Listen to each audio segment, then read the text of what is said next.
Hey everybody, I do not have my earbuds in. I'm a knucklehead. Hold on a second. Started early, but we filmed a little bit ago. But I do need to hear what's going on. We have done a tremendous amount of work in the studio since I last streamed. And I think we'd already done a lot as it was. But I think I streamed last Thursday. So yeah, we had done a lot, but boy, oh boy, is it a mass. We have we've got rid of a lot of games, but not enough. I don't even know how many actually. I know it was about 300 pounds of games. And I think we'd already gotten those sent off. We didn't get, we sent them to the BGG library and to the charity sale, which is great. But then we have continued to, so next to me now we have the laser cutter, which you can probably see the cover there. We've been meaning to put it, and the 3D printers here too. We've been meaning to do that stuff for a long time. It was just a challenge to like actually make it all happen, and we were a little nervous. It ended up being lighter than we remembered when we moved it into place, and it had been in place in the house for a while. But now we have it next to us, and hopefully, let's see here. Do I get the sound going? Oh, boy, I have no idea. Am I plugged into? Oh, I'm not plugged into it. It has been crazy and very, very warm here. We are dealing with a tremendous amount of heat. Although it's not as bad. Derek is in Vegas. He's at a vault event, I think, for Keyforge, which I keep wanting to call T-Forge because they have a new show, Derek and Candace. Right now it's monthly, only because we have a schedule going. So we have Nikki and I doing date nights every 2 weeks, and then the T-Forge show with Derek and Candace, and then we also have Jamie's, which has been going for about a year now, solo mode. And so that kind of fills up a month. There might be an extra month where you'll get another T-Forge potentially, or maybe, well, probably a T-Forge. So it's interesting and exciting. Hopefully it'll be cool. I have worked on some minis. So the other day we streamed the unboxing of all the Marvel United Multiverse that I've got. I received it kind of early, obviously not as early as Oceania, Asia and Australia and all those. They generally get them before us because it's a shorter time now. I know they were trying to get as many out before their game found for the DC United, which I backed. Right now I'm only at 100 because that's all you can do. I'm sure they'll be adding things. I don't know exactly what, obviously, and I haven't really paid attention to it today because we kind of got started and we're running.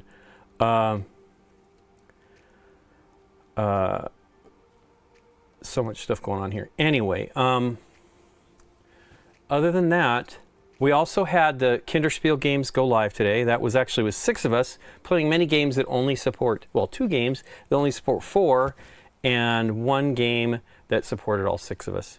That was Taco Kitten Pizza, which was fun.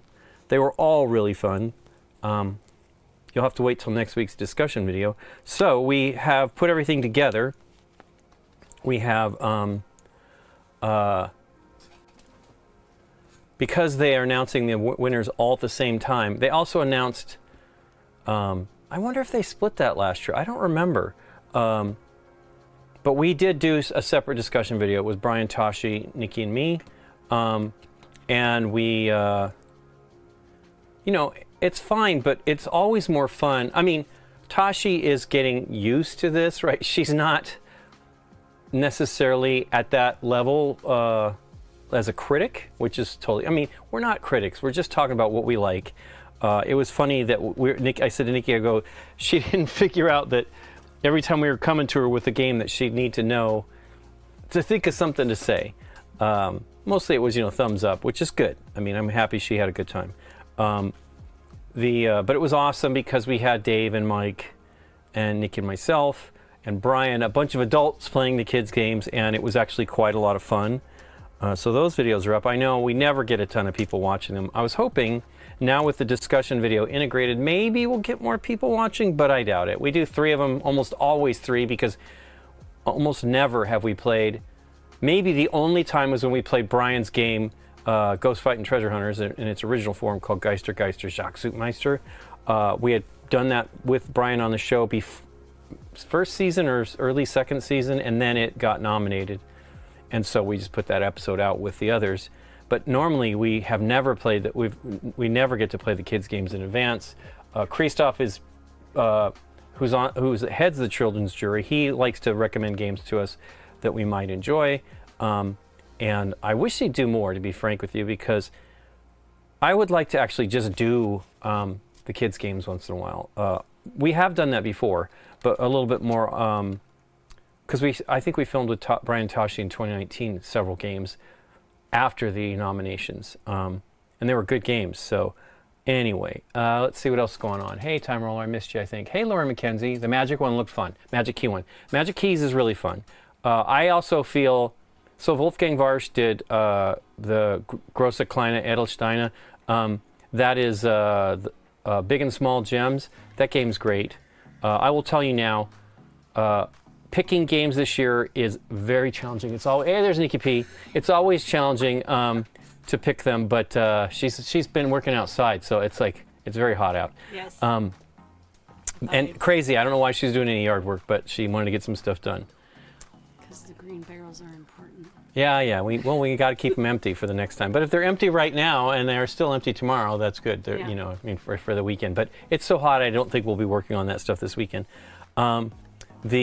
She's getting off. There's a lot of great games this year. Everything, I have no idea.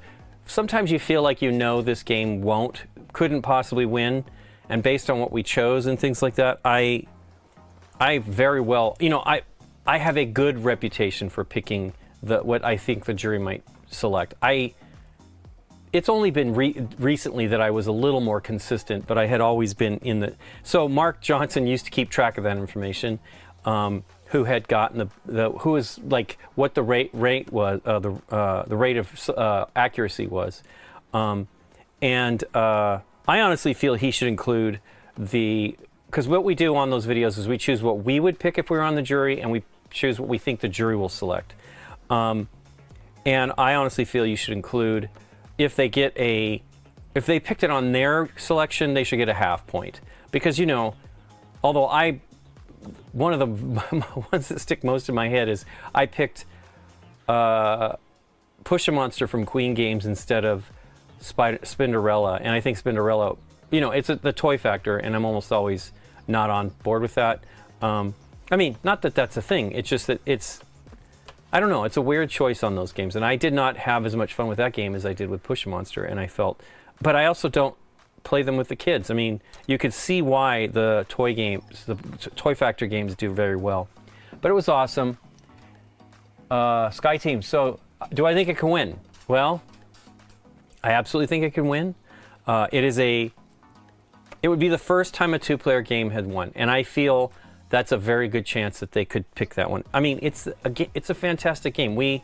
So we filmed it. It's going to be a date night, game night, date night next week, and then we'll have the other 2 games that we played separately. We did Captain Flip a month or so back, but actually before it was nominated, and we did In the Footsteps of Darwin just recently. With only 3 players, unfortunately, but because I was hoping I had a chance, the idea that we might reshoot it when we had all 6 of us here, but we just decided, because we were trying to, you know, it's 6 of us, it's wrangling cats, and so it was a tough decision, but so we'll have that out next week, and so this week we actually filmed another play, an additional level, and I'll spoiler alert, it kicks our butt. But I think that game's great. It's very hard. I don't know, it's a 2-player game. So only one, we mentioned it in the video, only one other game has been nominated. That was when they used to select 5 games, and that was Jamba, which is a Rudiger Dorn game. He's a great designer. I think he's won. I think he won for, I know he won for Goodness, what's the game? It's over here. Gosh, I want to call it something else, but I know it's not that. It is Istanbul. He won for Istanbul. But here's the deal. Every one of those games is great, including all the. I mean, we say it all the time, but this is a great year. Like, I would not be disappointed if any of the games won because I think they're all fantastic. I, of course, would love to be accurate, but at the same time, I don't really worry about it too much. I think I missed it in the pandemic years. I think I don't remember what we picked that year. Everybody thinks I have like my finger on the pulse of the jury, but I don't. What I'm thinking of when we select these games is what I think is the logical next step. So I may not get any one of them right, but more often than not, I don't even remember. I think I might have been wrong on Cascadia, because I actually felt that should have been maybe I decided that it would be the jury would pick it. It wasn't my choice. But that's a great game, don't get me wrong. I just feel that when you play it by the actual rules, it's more of a Kenner, in my opinion, or a better Kenner maybe. So I mean, if you think about the games, you're probably going to be able to guess where I'm at on this. But they're all really, really quite good. We were super excited to play all of them. I really won't be disappointed. I mean, I'll be sad that I might not get it right, but I'll be disappointed. I won't be disappointed anything wins. I haven't played the others. Looking forward to your videos. Well, Lori, they'll all be out next week. Captain Flip's amazing. I mean, and it's a basic game. The deeper game is for sure Sky Team. And In the Footsteps of Darwin's really cool too. It had one issue that doesn't destroy it for me at all. That just makes me wonder, like, there's multiple paths to victory in that game, and obviously we haven't seen we've only played it once. I would love to play all these games several times before I start making picks, but I feel you could potentially not do well taking one of the alternate paths because it just depends. It just depends on how what comes out. It's a lot of that. It's the randomness of what comes out. That's actually kind of the neat thing about Sky Team. When we played the second game, which was not even deep, it only added 2 elements to it, but it was hard, and Nikki was freaking out because it was really tense, and it's great. They're all great. When we played Sky Team last year at BGG Con, we were very interested in it, and I'm very happy it got nominated. I don't know. It's a good year, really good year. I'm very prior to the nominations, I had no idea. I'm like, I think this is not a good year, meaning there were no games in my brain that were there, but we had one game from 2022 that we really loved. Guild of Merchant Explorers. We actually played that 3 times on Game Night. Only one of them came out. We just kept having a couple of issues, and so when we finally got it right, we only played it with 3 of us. Mike had played it on one of the episodes, and then Christoph from the jury, the children's jury, and Steph from the regular jury. We all did Planted that same day, and Planted came out. But the other one, we did not sleeve the game. It was at the beginning when we were with GameGenic, and we had to do it. And so it was a bummer because that was a great playthrough as well. We were wearing masks, so enough people would have been annoyed by that. But everybody had been traveling, and we were hanging out with my mom. After that trip, it was literally right after Gen Con. They came to both Christoph and Steph came to Los Angeles and did some sightseeing, and so I don't know. I think they were staying in separate parts of town though, which is crazy. But you know, they have a desire to see different things. But it was cool. Hey, Time Roller. The other thing, let's see what else is there. I don't know. And I think the other downer. Here's the other thing that's a bummer. I wish we played more of Ticket to Ride Legacy, the Legends of the West, because I feel that game is going to have a lot to offer beyond the level that we played. We only played 3 levels. which gave us a taste, but not enough of a taste. And I think we actually messed up some cards that should have come out. I don't remember what somebody told us in the comments what we had done wrong. And I think we asked about it, but you know how that is. On the Arkham Horror, the card game, the LCG we did recently, Aaron's like, nope, you don't get any, you don't start with any money. I'm like, oh really? You know, which I got to tell you, thematically makes sense. You're in the Arctic. Why would you have any money? But of course, why it isn't really money. Although I guess you are buying some things. I don't know. But it's easy to mess stuff up. But he did teach the game mostly correct, and in that regard. The issue was, of course, we don't get to play that game nearly as much as we'd like to. Yeah, so that's exciting. Next week will be the final ones, and then the following, on the 21st, they're going to announce the winners. Let me think. What is that? That's 10 days away, right? Is that Sunday or Monday? I think it's Sunday. Well, they used to announce them on Monday, I believe. Why am I looking there at calendar? The 21st is a Sunday, so it's in the. I actually need to contact them. It's in the evening, our morning. So I think it's at 6 o'clock in Germany. So it'll be 9 o'clock West Coast time. So we'll see. I played 2 Terra Leagues all the way through. Lots of interesting tidbits in there to keep you engaged. That is what I feel is going to happen. The one thing I want to know more is, does the story, because that's one of the most fantastic things about Pandemic Legacy, was the story was great. On some of those, it was phenomenal. And I want that to be part of that game. I mean, it is Matt Leacock and Rob Daviau. I don't know. I mean, Alan Moon was in that development the whole time. We never played it. There were lots of people playing it, but we did not. We weren't asked, I'll tell you that first. But we probably could have gotten in on it. But I want to see those games when they complete. I mean, I'll give you an example. I can't say the game, but we played a game of Rob Daviau's once, and Dave, Nikki, and I were all freaking out about that game. Freaking out. Just thought it was the greatest thing. We told everybody how great it was. And then when it came out, it was a completely different game. It had some elements that were from the original game, but it was not the same. And it was a disappointment. And so I'm kind of not into playing prototypes too early. Jackie has her new game. We finally have the copy, but her game Rock Hard. She didn't offer, but she absolutely would have let us play it. But I didn't want to see it. I want to see it in its complete state because I want to have the best opinion of. I want the best situation for me to develop an opinion about it. And Candace's game, which is due next year, another rock and roll game, which I saw the artwork for that, and it's amazing. They got an illustration of Candace that's phenomenal. There's an illustration of Jackie that's phenomenal in this new game. It's really great. It is a bit unfortunate that they both have similar themed, not necessarily similar games. But I don't know. We're looking forward to it. I think there's some good. I like. So here's what I miss about the SDJs.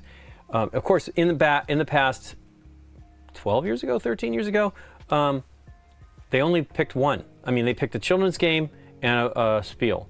And after the kind of mess up, not that it's a bad game at all, it's an amazing game, Dominion, it really kind of, a lot of people were disappointed in the choice because it is not as easy as it really kind of is, it's not a starter game. It's not a starter family game. Now, the whole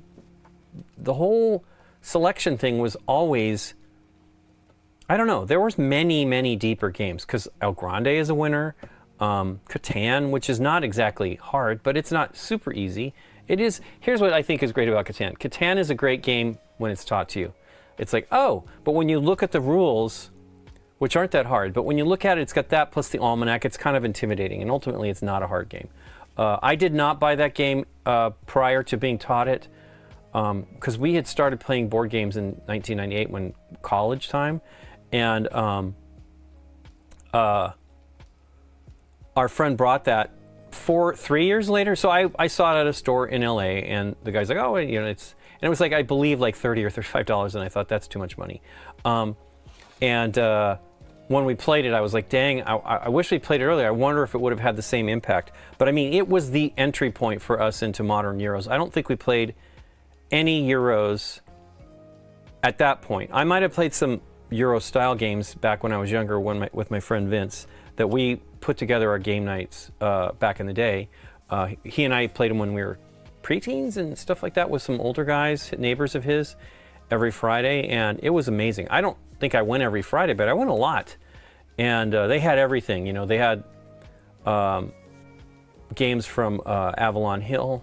Is that right? Yeah, Avalon Hill for sure. And others, just great stuff. And I have vivid, great memories of some of those games. Circus Maximus is one of those. Regatta is another one.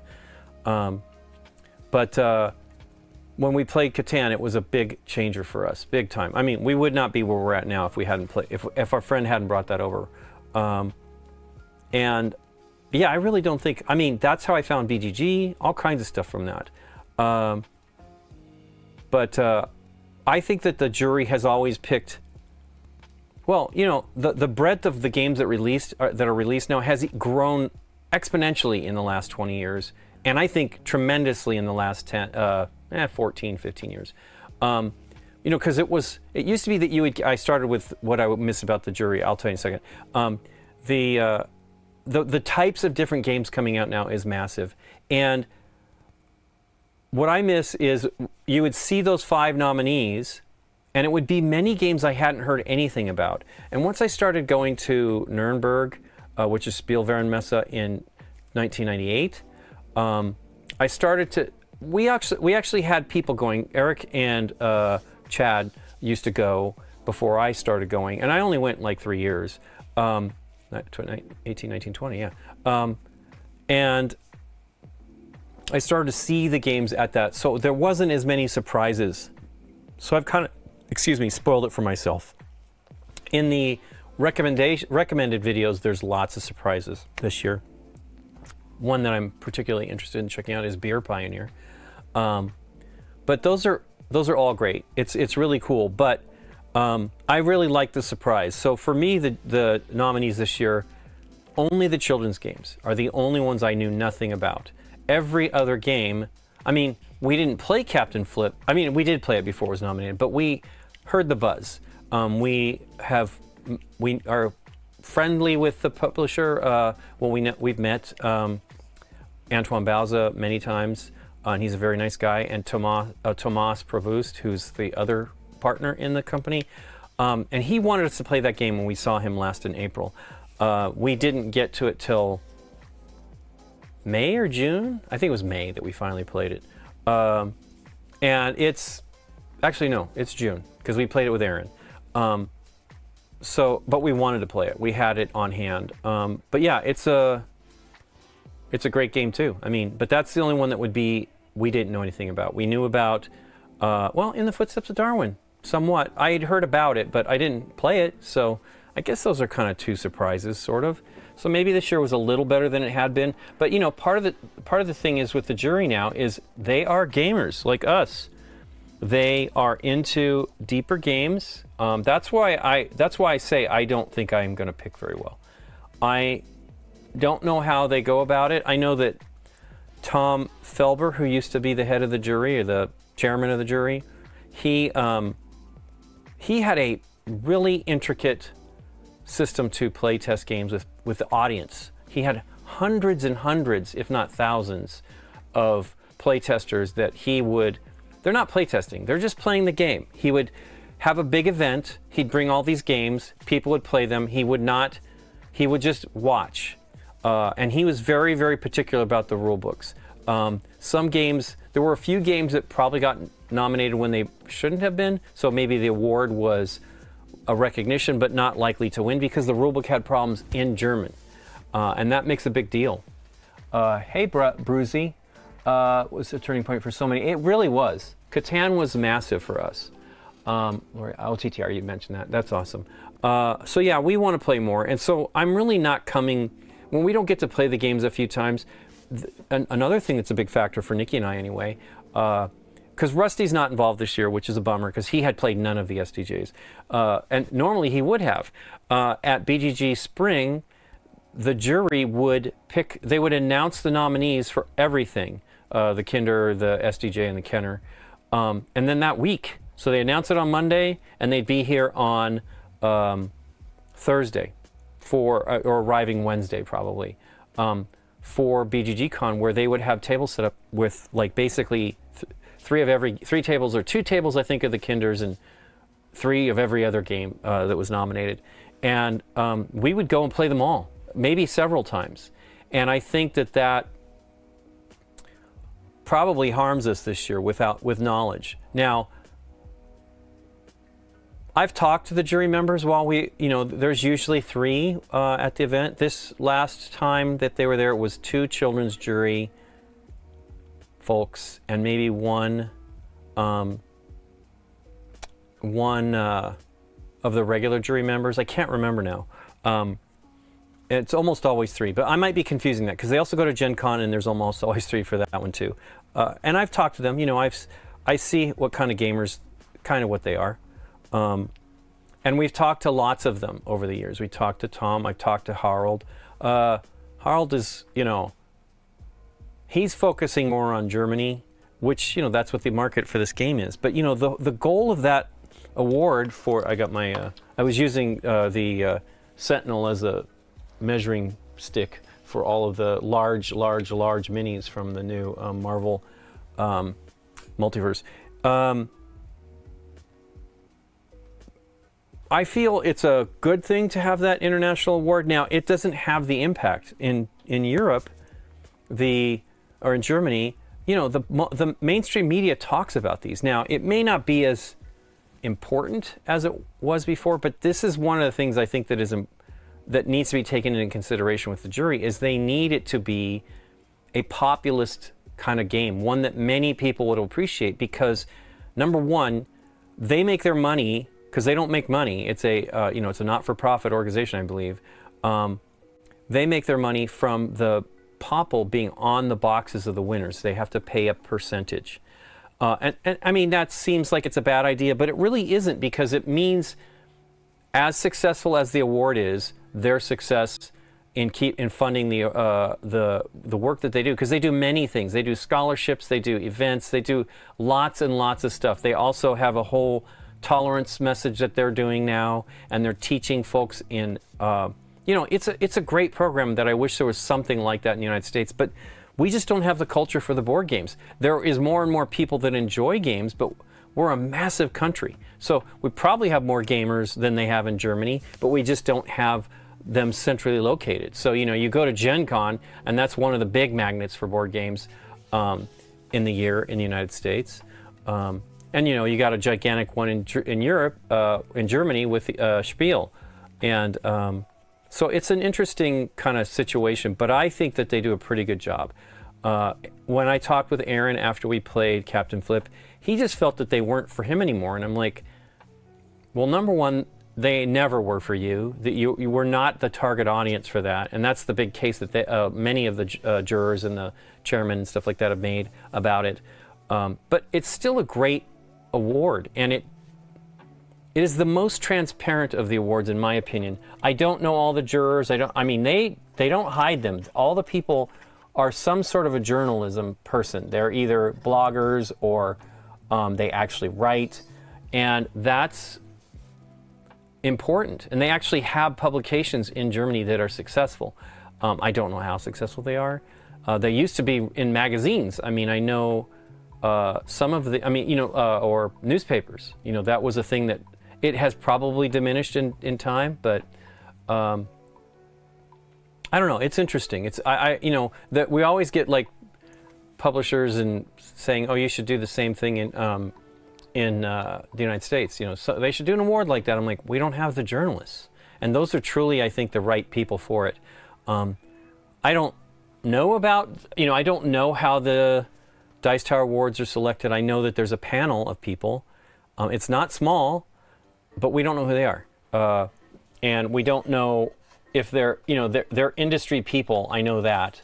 And I know that some have been publishers, which, they can only wield so much influence, but it's still at the same time, you can't be a publisher. You can't be a designer if you're in the SDJ jury. And I think that is important to its impartiality, you know what I mean? Anyway, enough of that. Let's see here. I will cut to this camera here. Look at how professional I am not. There we go. So I was working on Luke Cage when last we met, and I was very disappointed. Now it's still a little splotchy, his head, but I'm not done, because what I did, it was very splotchy. I was saying he looked like what was the name of that movie?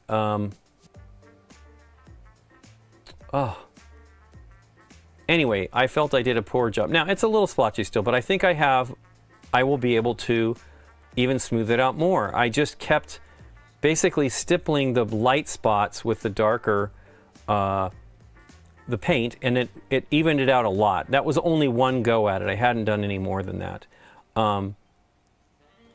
But I think he looks a lot better. I think it's close. But I'll work on him a little bit here today. I mean, I've already yapped for at least half an hour, right? Enemy Mine, that I think is correct. Is that right? No. Alien Nation, maybe? Enemy Mine is kind of like that, Louis Gossett Jr. But there's another one, Alien, I think it was Alien Nation. I think. It's been so long. Those were 80s films, and I was pretty young when I saw those. Let me look up Alien Nation. I don't remember who was in it. I feel like James Caan was in that show, but I don't think so. Maybe Tom Berenger. Oh, wait, there you go. Mandy Patinkin and James Caan. Boom. So I feel, let's see if there's any photos. I think Mandy Patinkin is the one that kind of makes me think of boy, this is crazy. A lot of posters. It's been a very long time since I've seen that show. ETPD. Yeah, it does. It looks like Mandy Patinkin kind of looks like that. But I also think Louis Gossett Jr. kind of looks like that one too.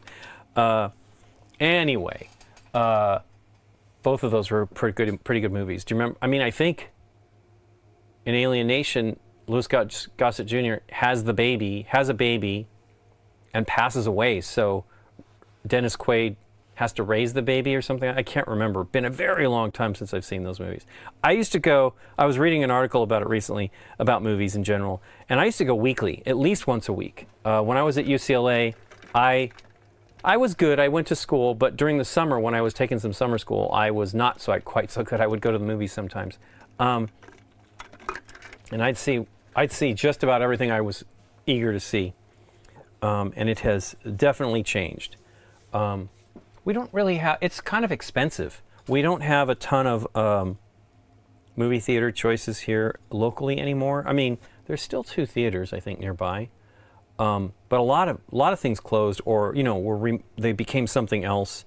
We have so right near, not right near us, but sort of near us, the LA Rams are building the guy that owns it, what's his name?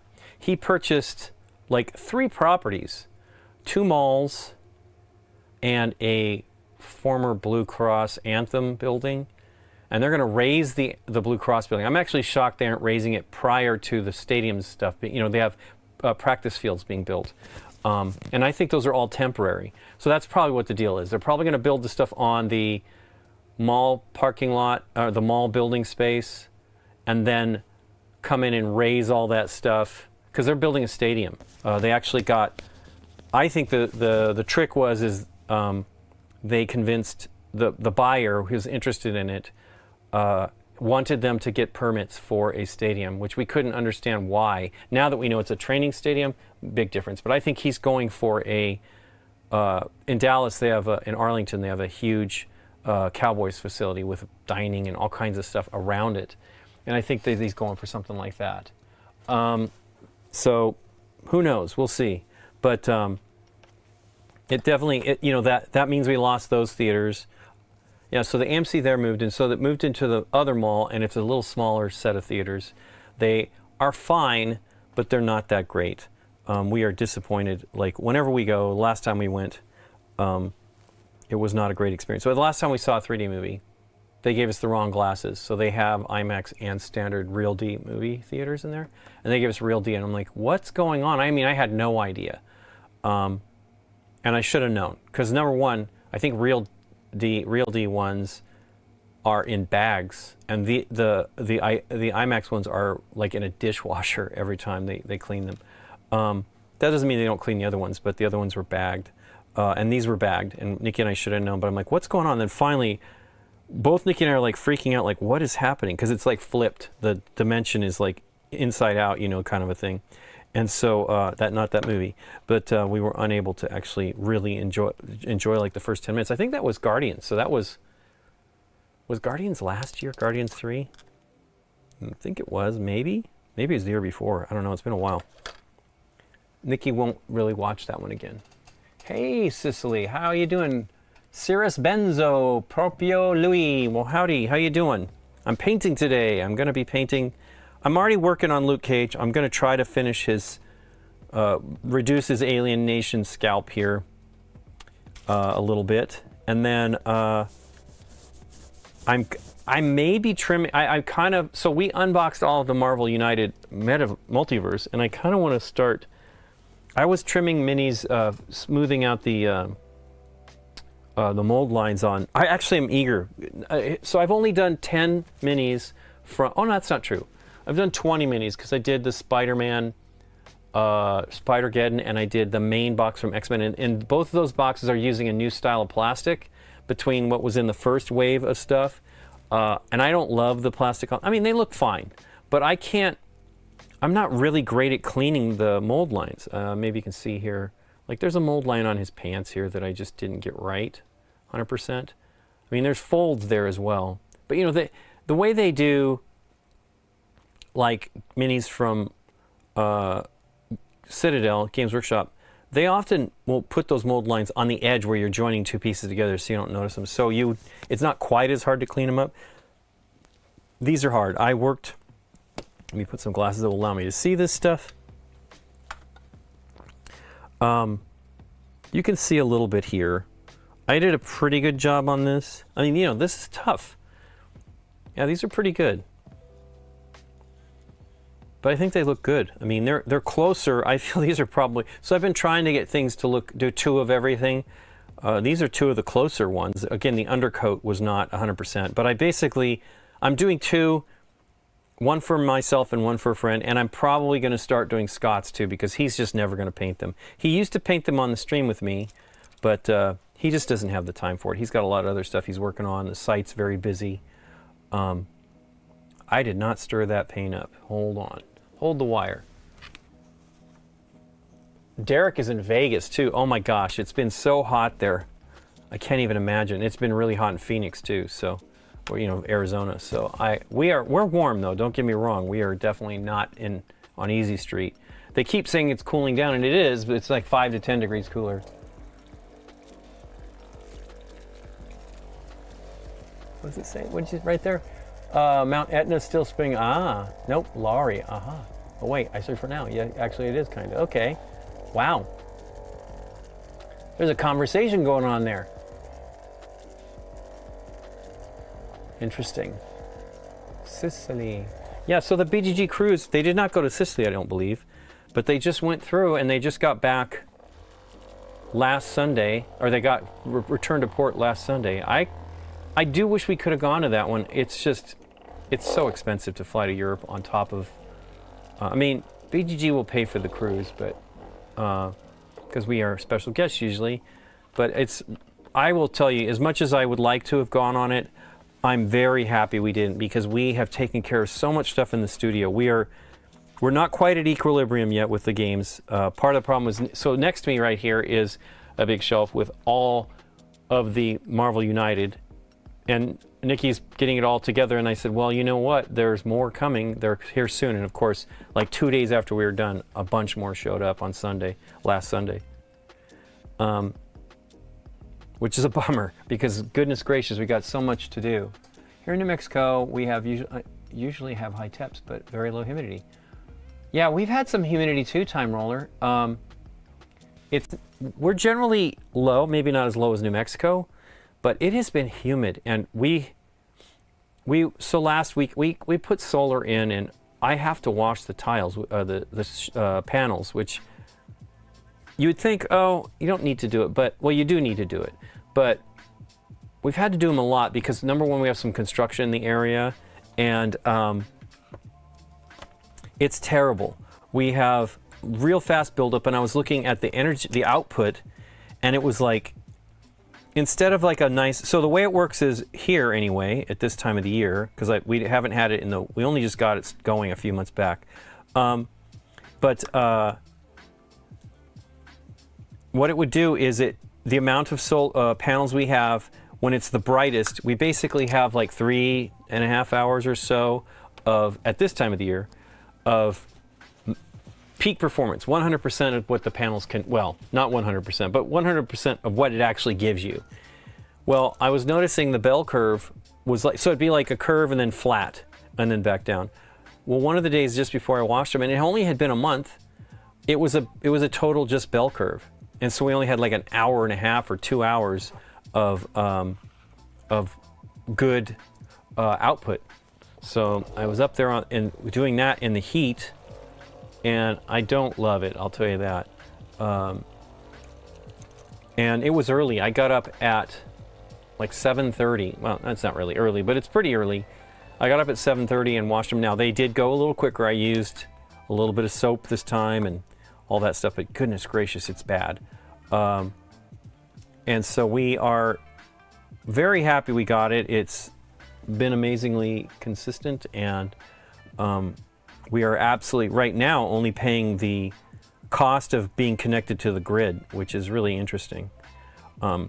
I basically got it because, number one, I'm not going to be here forever, and Nikki will probably be here forever. No.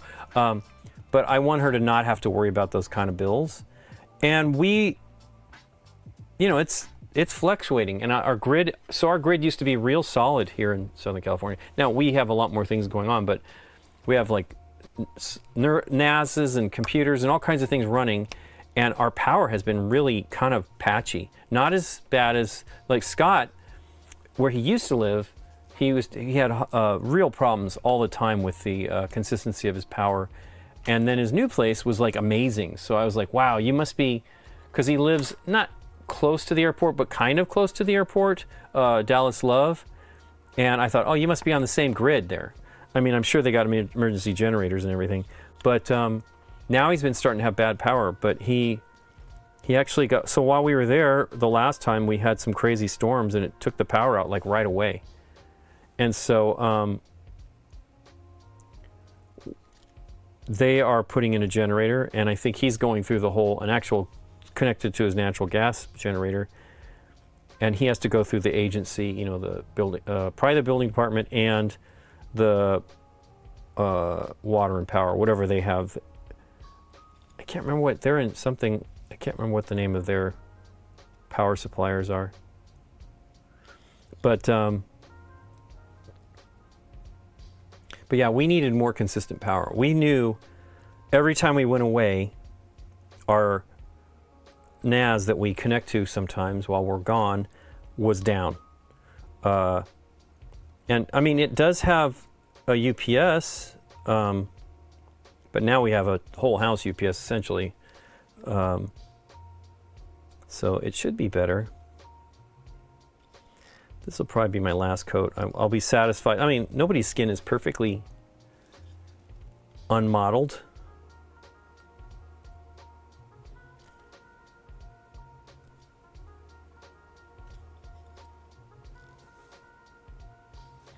But yeah, so next year, the Spiel is going to be later in October for the first time in a while.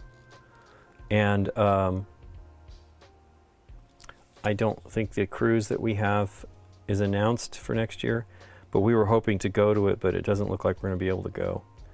Well, there's 2 cruises, just like there are this year. We have this one, plus in October there's going to be a cruise that is to the northern Atlantic. So like, I don't know where it starts, but it will be up into Canada. We kind of wanted to go and just knock on, I know we couldn't possibly do it, but go knock on Rodney's door, or maybe on Jamie and Jeff's. That'd be fun. But we can't. It's almost never do we basically just stick to the local stuff. My mom and my aunt when they have done a cruise, they've actually rented a car and gone and done other things, not the year we went to our first cruise. Actually, I think it was our first cruise. My mom and my aunt decided they didn't want to go with us, and they went on another cruise that had a few other different stops. So they, they went and rented a car like in Juneau and stuff like that. I mean, that's actually a pretty good idea, but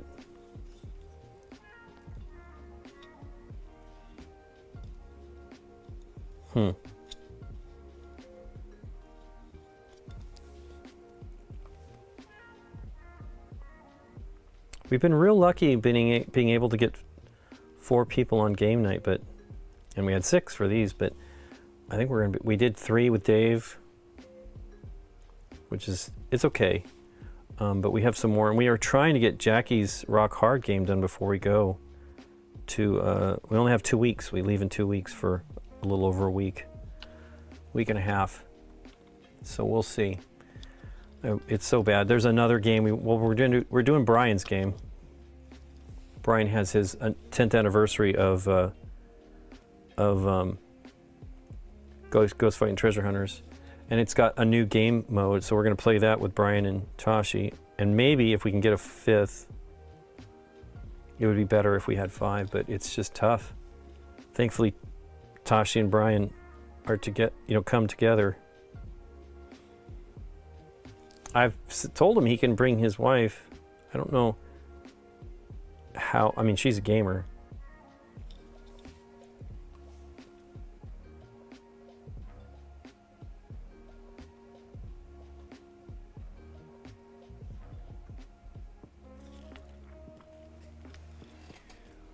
Frosthaven, have fun, Lori. I don't know if I missed you.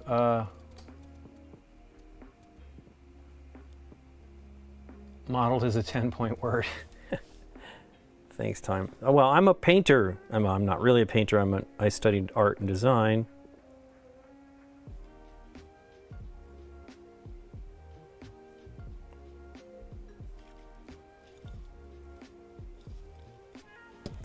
I think he looks better already. It's close. I could probably put a little bit more on. This is a little bit too thin. My mix to color.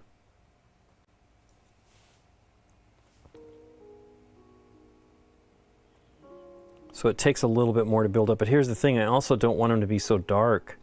It's just getting so dark. Of course, let me see if I got the image up here. Boy, where's the mouse? 2 display is hard to do.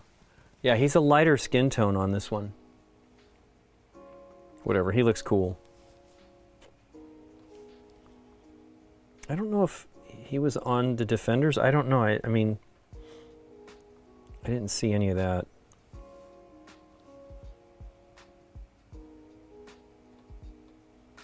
I think people were disappointed in that show, though, which is too bad. And what was the other one? Iron Fist, maybe? That was one I painted the week before.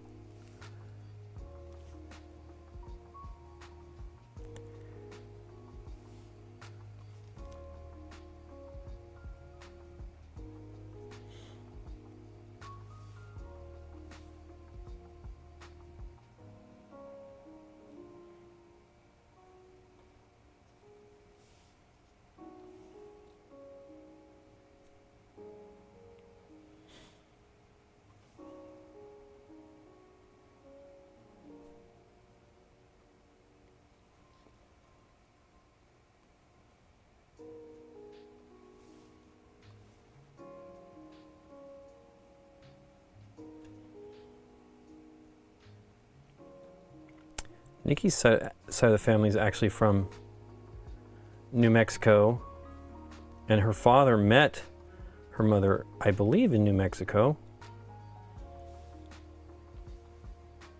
I don't remember why, because she went to, her mom went to Chicago to college. Anyway.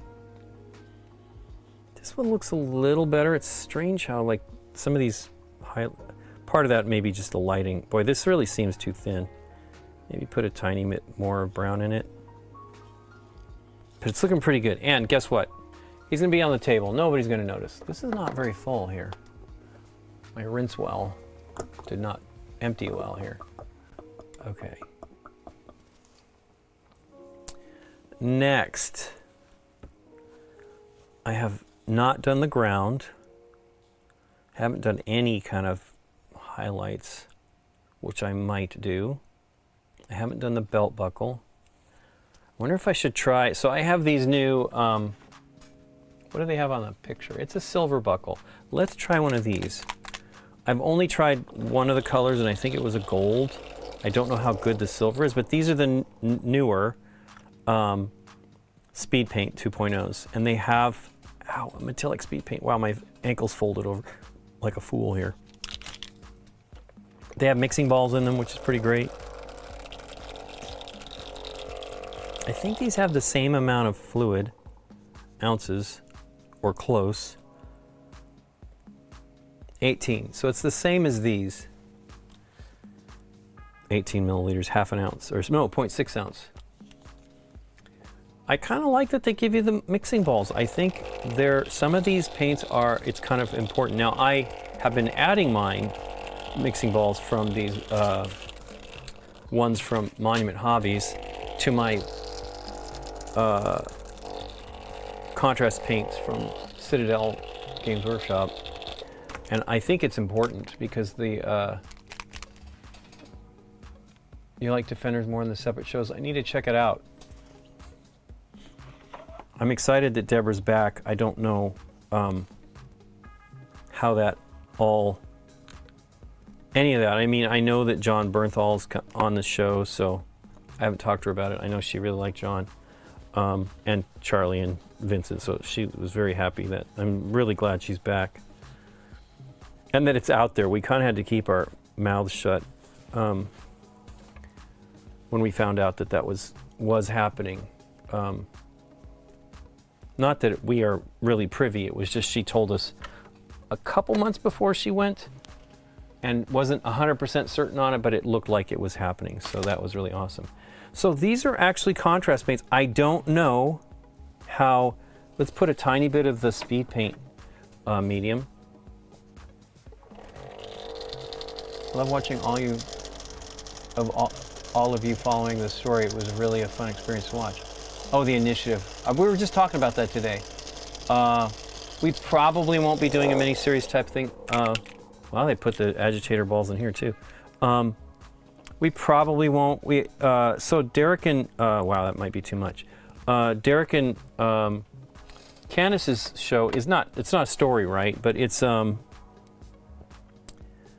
same game. And unfortunately, part of what happens, so our imaginations were in 2020, we had just done the Wilson Wolf Affair, which is a great escape, you know, like a puzzle box escape roomy kind of game. It's not an escape room, but and we thought, you know what we're gonna do? We played Clank Legacy, and we're like, wow, let's just do that. And then of course the pandemic happened, and we didn't do any of that. But we're going to do it on stream. We did one episode, and then I think at the end of the episode I even say we're going to continue with this on stream, and we didn't get to do it. And people still ask if we will do that, and it just isn't likely. In that time frame, Deborah had a son, adopted a son, and you know, Dave's parents, he went up there and started helping his parents up there, I mean up to San Francisco where he grew up. And you know, all of us are busier. I mean, Aaron is busy. He's got a much more complicated job that with the election stuff. And right now he's away. He has a family trip that they're doing. So the issue is we just don't have the time anymore like we used to. And it's a bummer. Even Nikki and I, during the pandemic, it just got busier for us. We are so busy. Nikki's like, you're never not working. And it's not entirely true, but there's some truth to it. It's funny, I wish we kind of, Derek has been working with us since 2019, I believe. And because we actually got Derek, we were able to go to weekly episodes. We couldn't do it before. I couldn't get them done. Even when I was full-time, it was just hard. And so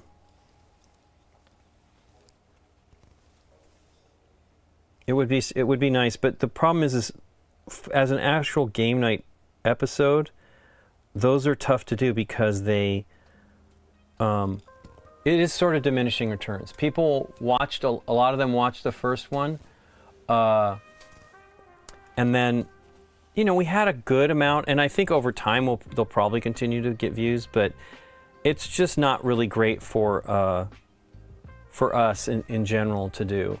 And it's too bad too, because we had a great time, but it's ultimately, I think that should be like a side thing, and we just don't have the time. We just don't have the time. And now that Nikki and I are doing date night, that's another. It's not as bad. We're only doing, well, we're gonna do more. We're gonna try to keep doing a bunch to keep us ahead of the game. We are actually going to be probably playing some older games soon, a few that are 10, 12, 13 years old, one of them, and then and some other ones that we've wanted to do. We had really gotten into the idea of doing this, and we were supposed to start it last year, but I just had so much stuff going on, and it's not like it's any better, but it is slightly better.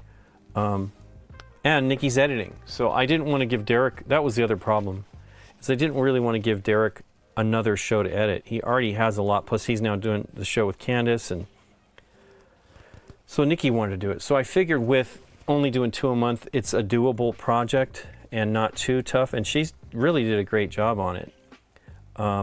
What should I use to thin this? I think I should use some airbrush thinner because I don't want it to be too thin.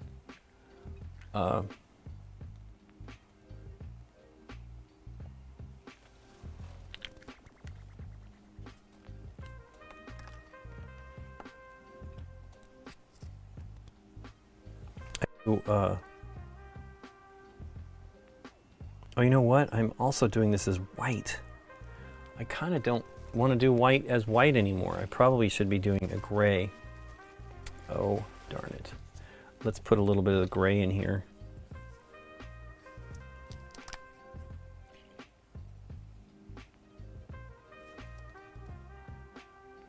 You don't need it to be as intense, and especially because I'm edge highlighting, it'll be smoother if you have dark color, a little bit of dark color in there. I honestly think that's why GW does not have a straight, like bone white or whatever used to call it. They have these slightly tinted. Okay, and then I need, of course I think that's the distilled water.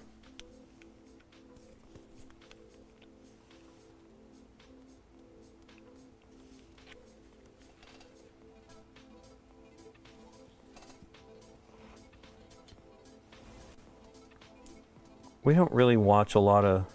Nikki watches more stuff than me, TV stuff. I'm really not into it. We are watching The Acolyte, which isn't interesting. I'm appreciating that it's, the stakes are high, like, I'm not going to spoil anything, but it's a pretty cool idea. I don't know. I'm not as bothered by some people are by the things that they're doing, but I like what they're doing though. It's intriguing. I'm hoping. I mean, my bummer is I think there's 1 episode left for this season, so you're gonna have to wait, like 2 years or a year and a half, if they even do it.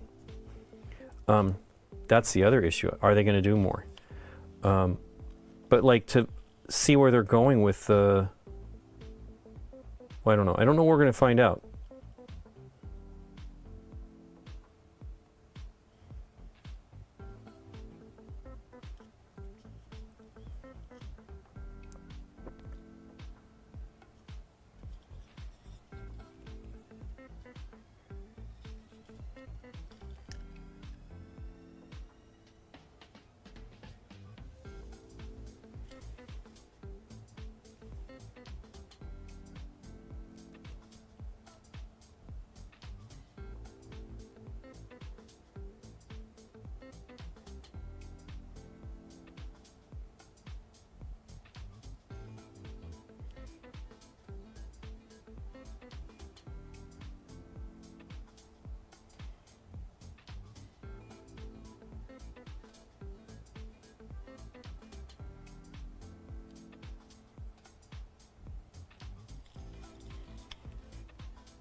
It's funny, on the new campaign, the new game found for Marvel United, excuse me, DC United, I really don't know the characters. And I read more DC when I was younger than I did, but I was mostly into the graphic novels. I mean, that was my... It was more of a story, and that's kind of what I appreciate now. Things have changed a lot with those. Nikki still loves to read comics. I haven't read anything for a long time. I was tempted. They had a humble bundle of The Boys. I have not watched The Boys, but I was tempted to read them.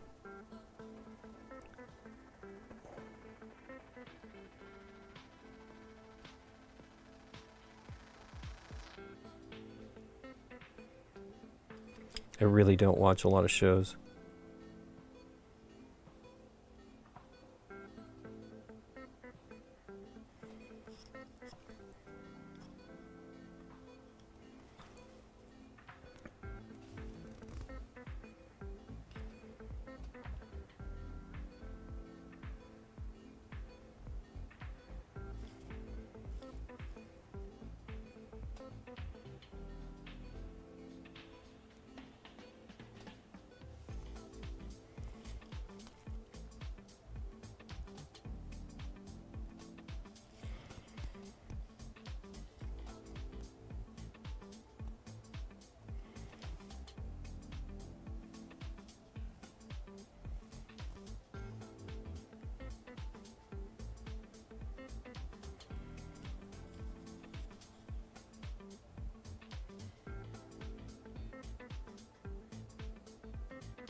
I don't feel these edges should be so harsh to require some edge highlighting-ish kind of things going on, but I want a little bit of pop from them because they are...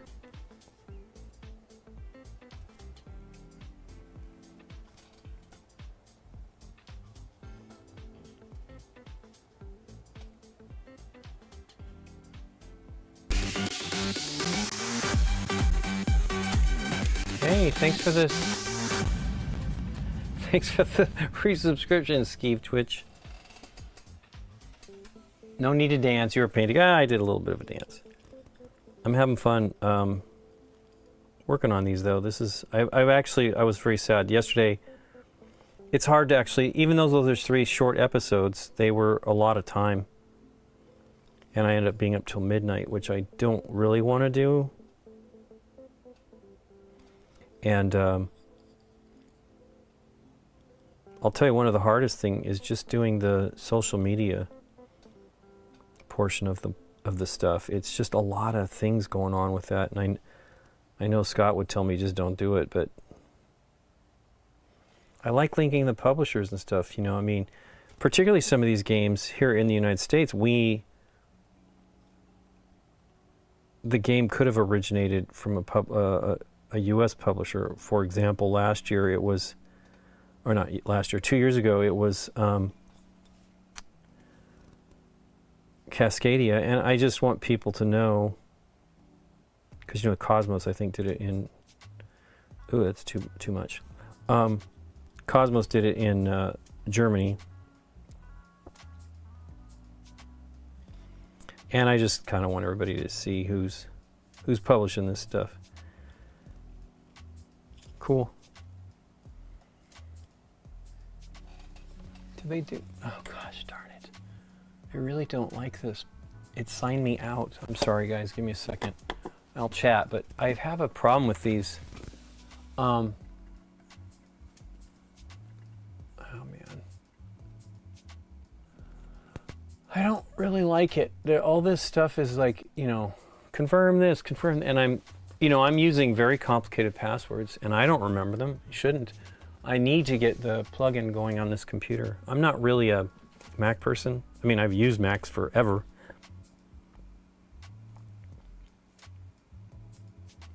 But man, these passwords are so deep. I think I did this one recently, and I'm hoping I can remember what it is. Oh, this is the one, I'm sure.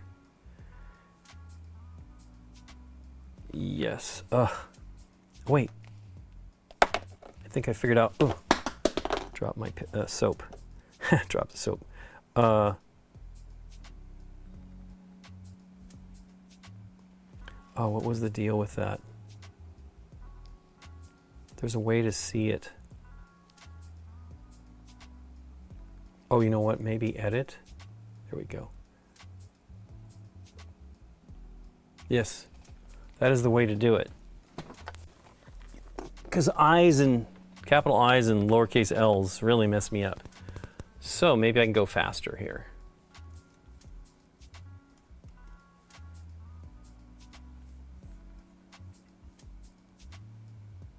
Wow, is caps lock on? Nope. Wow, something's going wrong there.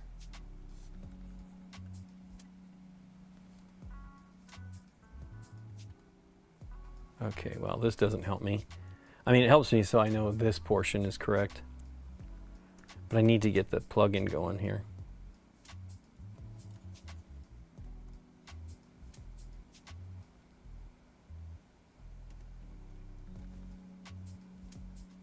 I'm really looking forward to the new releases at Gen Con. I think we have access to a few of them so far. I'm really excited. I'm really happy that Jackie... So I want Jackie on the show to do it, but she is not real. She does not want us to be influenced to talk about the game in any way, you know, other... We've had... Oh my gosh, what did I just do? I somehow hit enter. Hooray! Not one-handed. You know, we had James on the show when we did Tidal Blade's Banner Festival, and people were, you know, oh, you're talking to the guy, and you're not being critical. Well, number one, we're not reviewing. We will say that we don't care for certain things. I mean, I want people to be honest. I just won't feature a game if it's too negative. I just don't feel it's worth it. So, you know, people think we're too nice, but we just, well, maybe we are too nice, but we don't bag on games, really. I allow a certain percentage, and then after that, we don't do it. So, you know, we're really not reviewing. We're just talking about our play, what we thought, what we liked about it. It doesn't, I mean, mostly we're playing games that we like. So,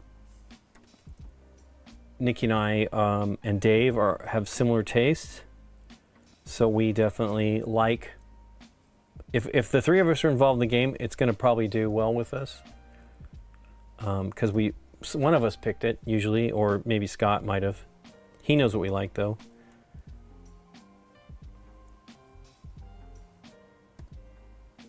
Wow, that's a long password. Please work.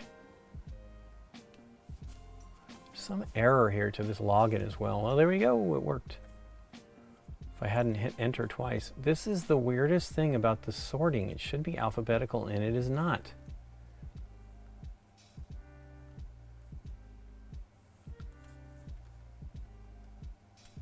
Very cool. He has like a little bit of modeling going on. There's like a little bit of like a highlight on his head. Interesting. Okay, I need a darker color for his beard. What has he got? He's got a pretty dark color there. So I think I'm going to use Wildwood. Where is Wildwood? Is that right here? Yes, it is. This is a very dark color. I used it for Shuri's hair, I think. No need. All jobs are hard no matter what you do. It's true. It's just the social media part is always a challenge to me because, you know, the real hassle is getting everything tagged. And on these awards, I was tagging the jury, the SDG jury. I wanted people, I mean, you know, it's mostly in German, so it's not going to be too much help for folks from the US, but you can see like what they're talking about sometimes. You can translate those tweets. So I want to put them in, and I just was, wow, that is not, is that Wildwood? It really is, but it is black. Let me think about whether I want to put that on its full intensity. Wow. Oh, I didn't finish the light highlight. Let me close that back up. On the other Luke 2. He really should have some on the belt too. Got carried away. The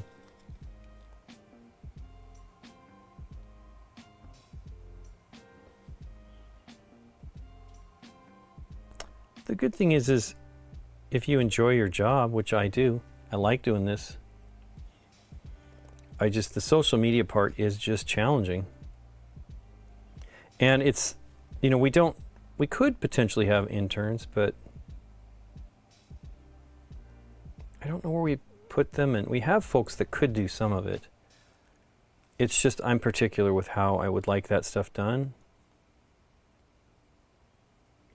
But what would be great is if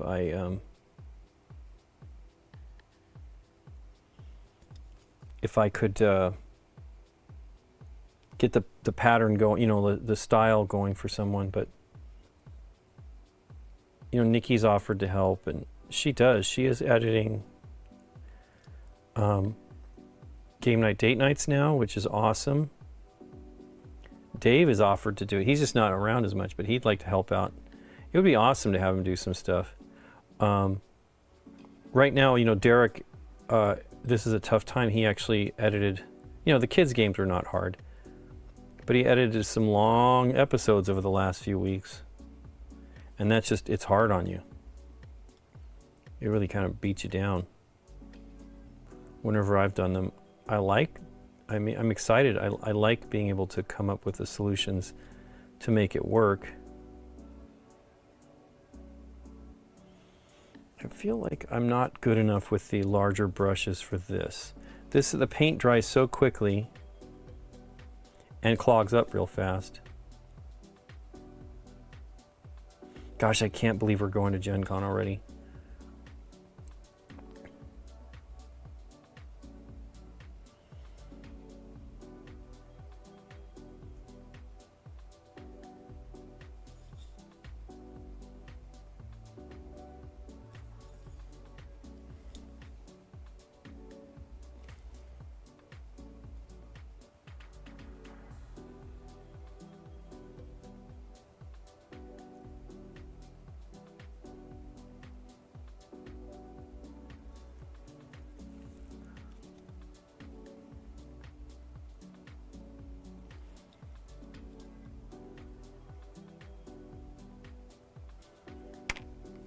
Where is my toothpick? I have one that's a little pointier. I was seriously like looking for a toothpick sharpener.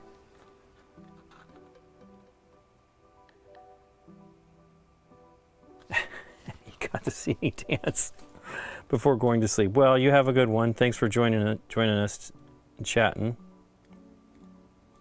And thanks for watching the show.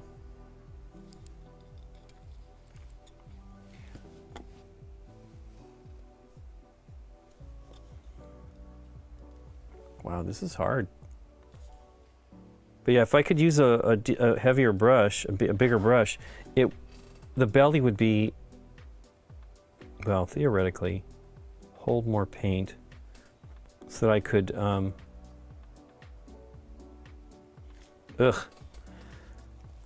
so I could keep painting without having to stop and refill my brush.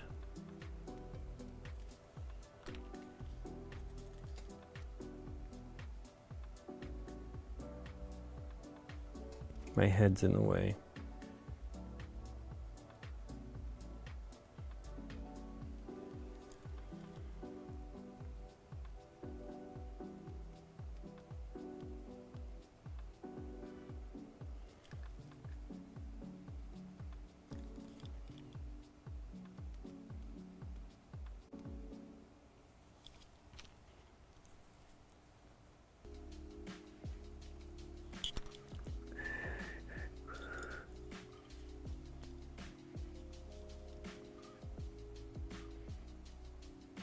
Wow, it dries so fast.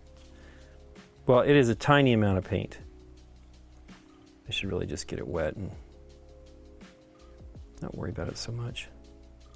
So the way I do this is I'm running my brush either sometimes directly in a straight line to do that, and then I'm also doing it on the edge here.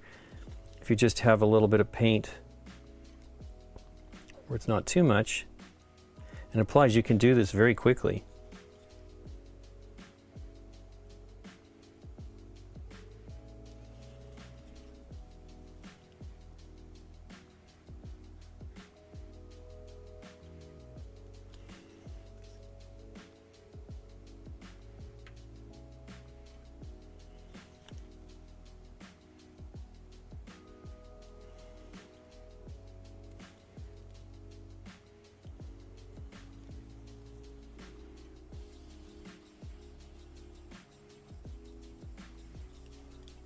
His belt loops are all over the place and my accents aren't helping him at all.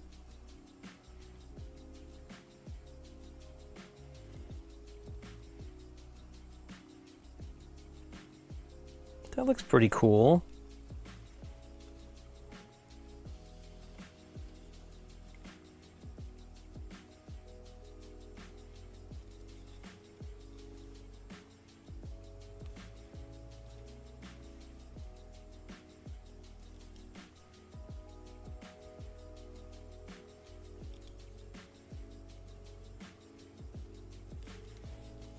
That's too much.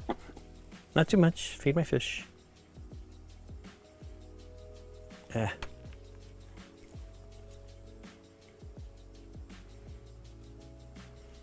Ugh. I don't remember which blue I used. I think I used this one. I'm not going to worry about it too much. I'll just do a little bit of highlight on his other jean cuff there. It's just too much paint. This is where I run into troubles when I'm trying to just be a little bit more subtle.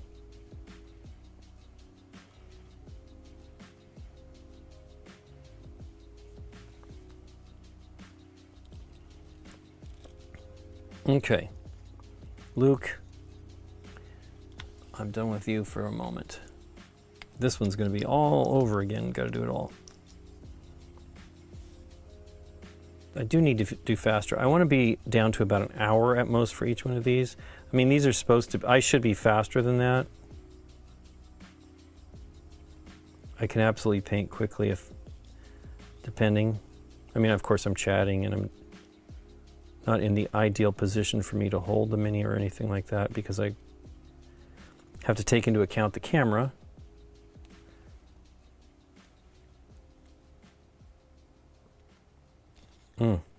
That's bold. Yeah, whatever. Maybe I'll put a little bit of a wash over that to like bring that down a little bit.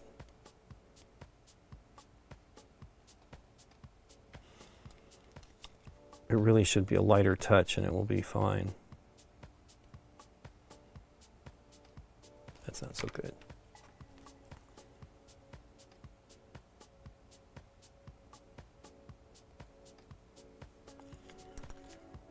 Okay.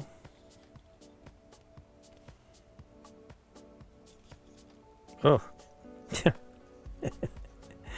just touched where I was just painting.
I tend to make mistakes by moving too quickly, right? Like the brush touches the model and in the wrong place, which is, you gotta watch out for that. It's silly.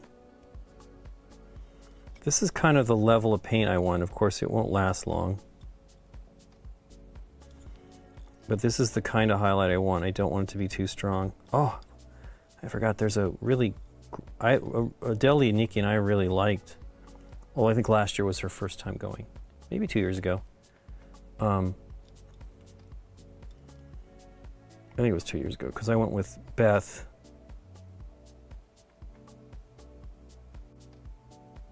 In 2021, and it was really good. It's not 100% close. It's not far, but it has been hot when we go. But boy, is it good. They have great pies and cakes and sandwiches and salads.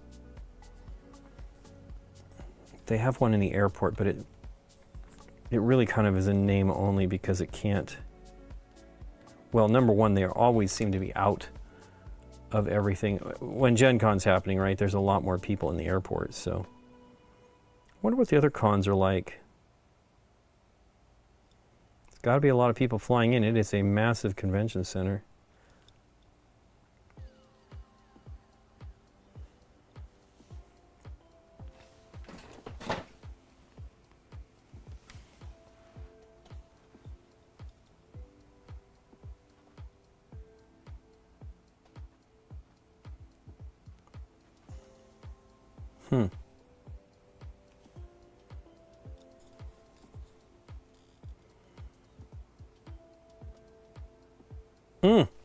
Too messy.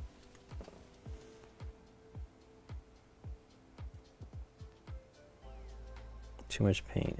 I'm breaking my rule here. I want it to be lighter.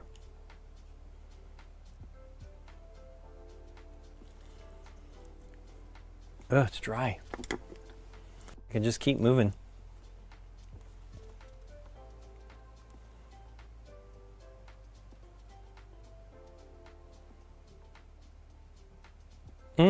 Still too strong.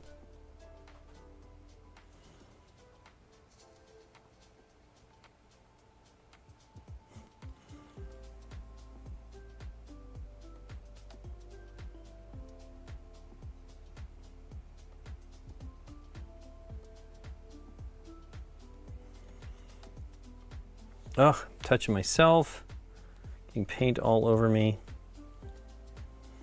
The other day, last weekend I did something, I was working on something and I was painting and I noticed I still had paint on my hands. Like when I showered, it did not come off. Like I need to control this. This is bad. I don't remember what I was painting. Maybe it was a week and a half ago. I feel like it was just the stream. Well, last Thursday I streamed, so. Well, that's not true. Oh no, we didn't stream because it was 4th. Ugh, what a mess. Well, maybe I'll come back with a little bit of dark paint to ease that up. Focus. It is too much paint.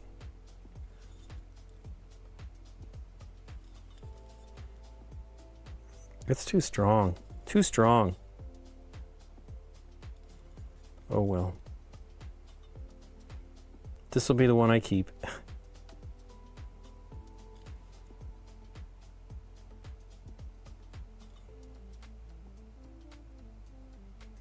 really think the denim shouldn't be that bold.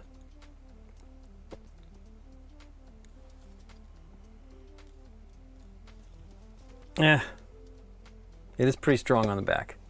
I will put some black on that later. A little bit of...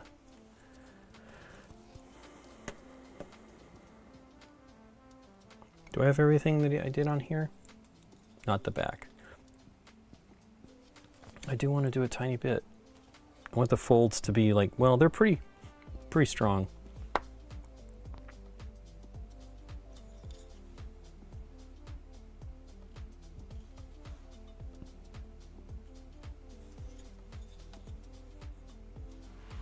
The problem is I basically go right on the mini, which is not a good idea.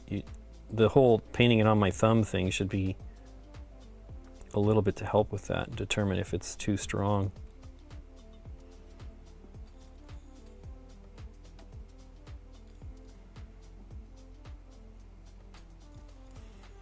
Okay. That's pretty good. Wow, that just took it all off. That's how delicate this is. It's kind of crazy. These and this isn't even a contrast paint. I am actually using a standard acrylic, but I took that off with no strength at all.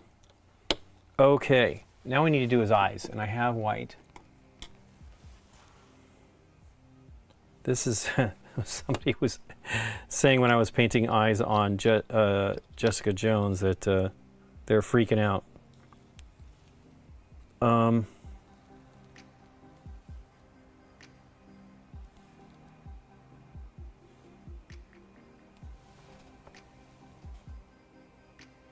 me clean that off.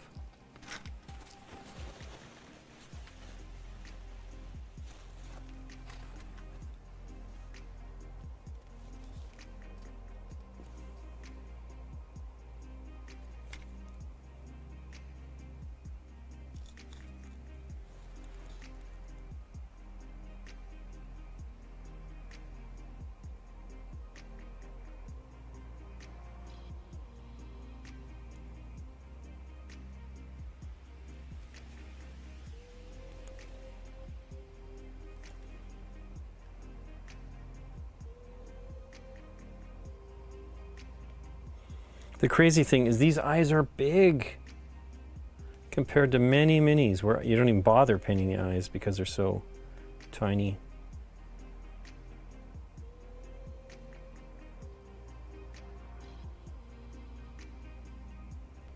So I was trying to do like an eyeliner thing on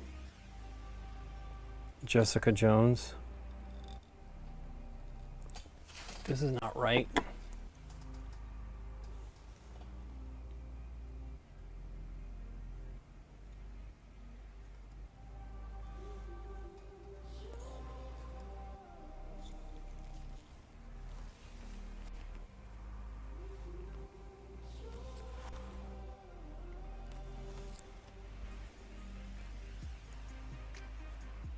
I just painted that. Don't paint over there.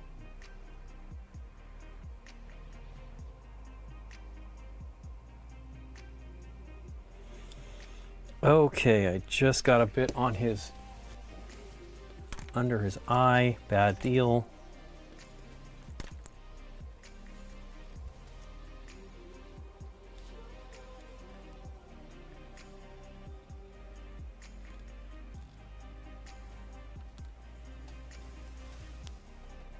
He is looking out of the corner of his eyes. Now, I am definitely not as great a painter as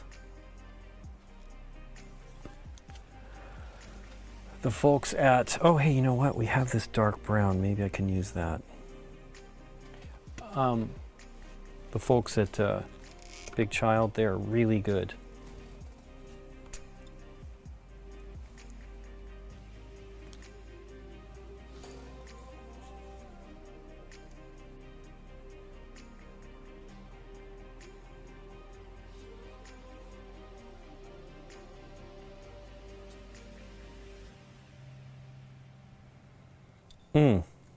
Not great.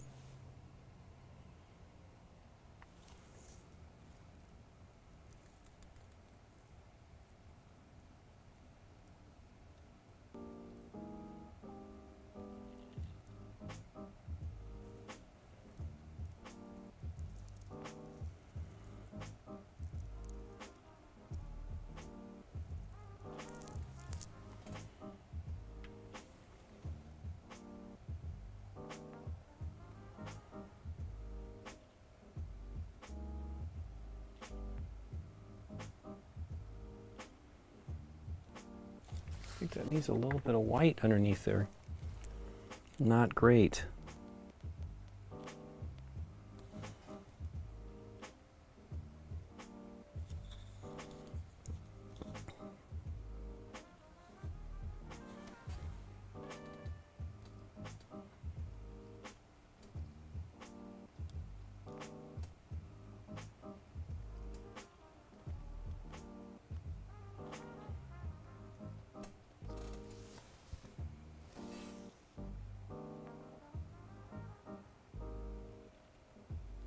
Okay, just got on his mustache.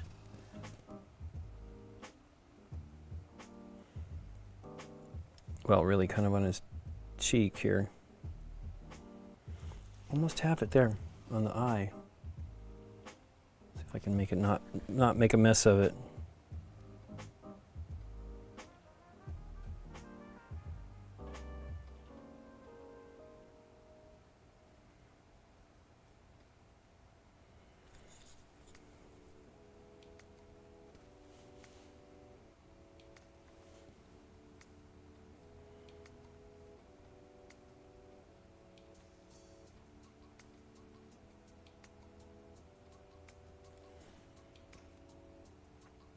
Well, that's a better job, I'll tell you that, than I've done in a while.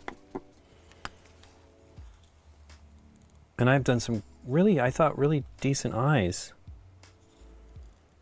And this isn't it normally, and this is okay.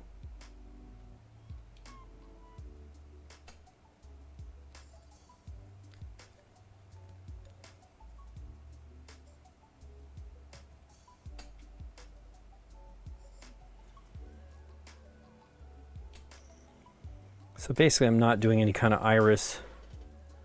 I mean, I'm doing the iris, but not the pupil. No, the pupil, right? I don't know. Okay, that's pretty good.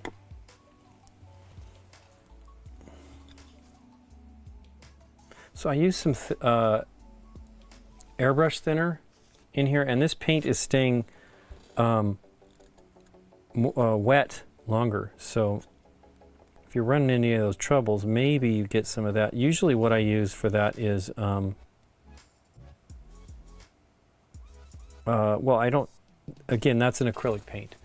I don't use it for the contrast paints. I don't know what the mix of stuff is on that, right? It's regular acrylics. I use, what I use is a brand, the golden retarder, that it lets it slows down the drying. Now, it really slows down the drying, and it could be too much, depending on what you're working on, but but putting a little bit of this thinner seems to be pretty good. I don't know exactly what is in the thinner. It's not alcohol, I don't believe, at all.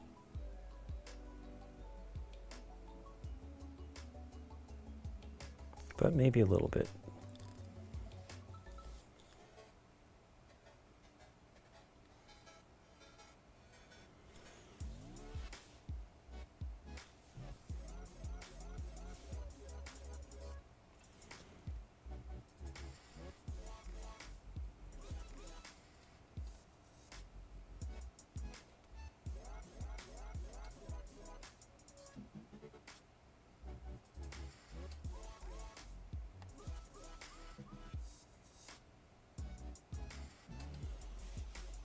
Lid closed.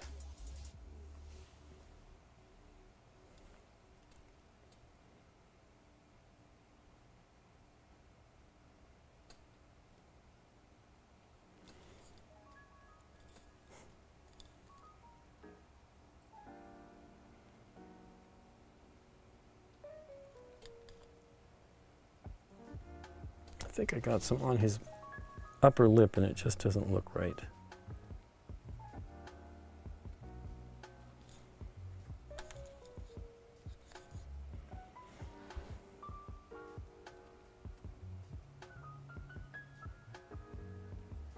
I really think I would get better at this, doing as many as this, and these are pretty darn large.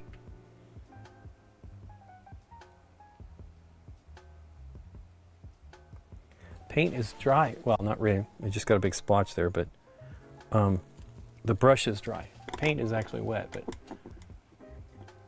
thanks so much, Supreme Candy. I guess YDNAC. I'm okay. I can do okay. It just depends.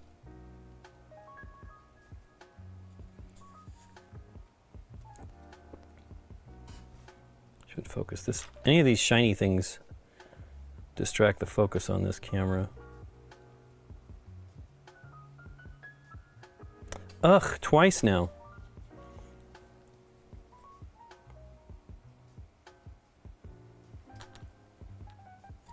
Let's see if I can go this way. Something with my stroke is not right there.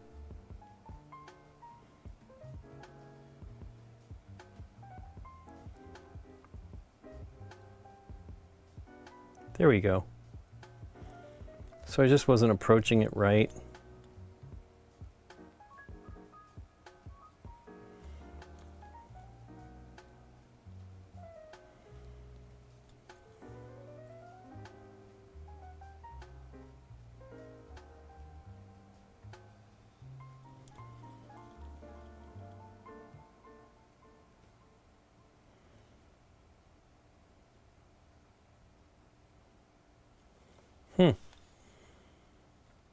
That looks pretty good. I don't think I have enough color on the inside of his mouth there. Oh, the white dot. Yeah, that's a little tough to do, but it's not hard. You just got to get the... First of all, the biggest challenge is to not make them look cross-eyed or something, and I kind of have a tiny bit of that going on here. It's okay, though.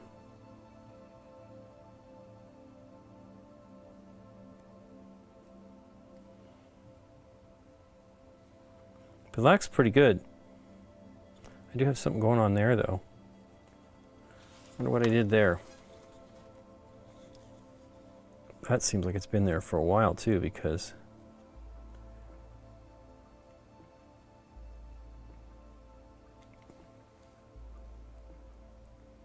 if you catch that stuff when you've done it, it's usually fixable.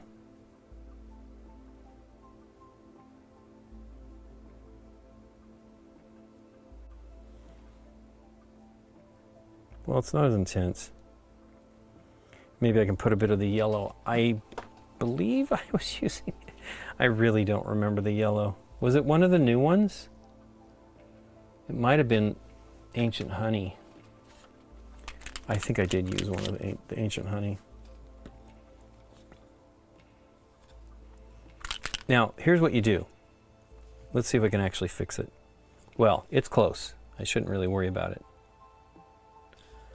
But what you do is you put a little bit of gray on it. And then you let that dry.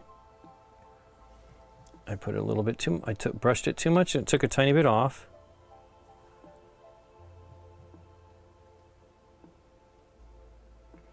So you do that, and then you come back with a little bit of the yellow. Once it's dry, it really needs to dry. Now I'm using a gray, which is better than using the white. For me, the white always is a problem. We'll come back to that in a minute. Let me shake that paint though real quick.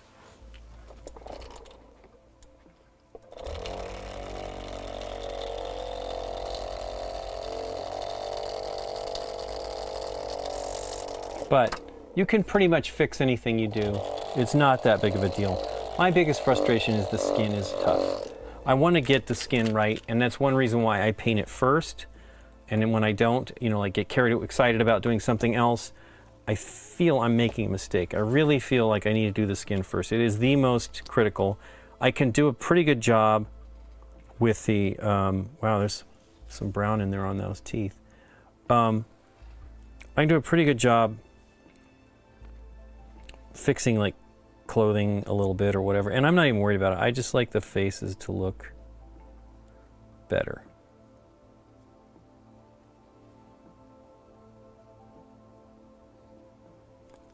Huh.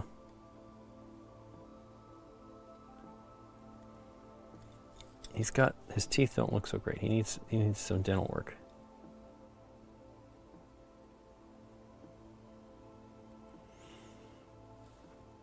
Okay, I've covered up that paint right now, but I probably shouldn't. I will do that. Well, this is dry. Let's put a little bit of the yellow on. I did thin it. Pretty sure it was that yellow. It seems pretty strong though. We shall find out. I'm pretty certain, well, maybe it was maize yellow. Boy, I don't remember.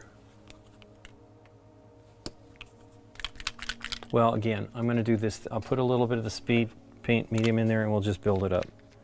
It's in a darker spot.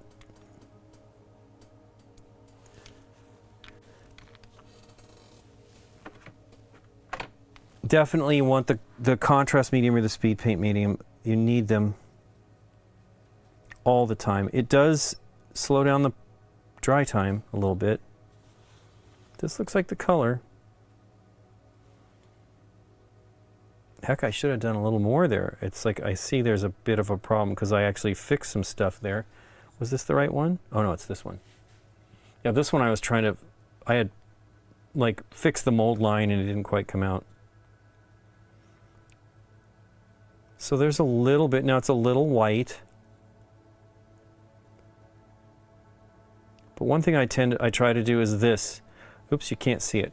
I'm going back over like some of the highlights on the white, on the yellow, because I feel they're a little too intense, but I want them to be bright. You know, it's the edge of the fabric, so if you put a little bit of color over them, it brings it back down so that it's still there as a highlight, but it's not quite as intense. I'm going to do the same thing on the belt because I think that, especially the belt loops, I think they're too much. Anyway, he's going to dry, but we'll come back and do some of that on the... I've used more of the new colors on these, so... This one isn't too bad, but I'll do a tiny bit of the yellow on here. It's basically a wash at this point, right? Not meaning that your gains and your losses, but meaning that you're putting a glaze or whatever over the paint to reduce the... Boy, that's a strong white line there.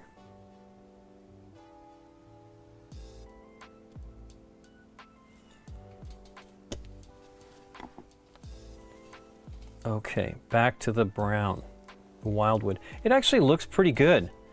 I used it for the hair, his beard, not really hair, and his eyebrows, and a bit on the eyes. I actually didn't do a good job right here. There's a little bit of, I want it to be a tiny bit more.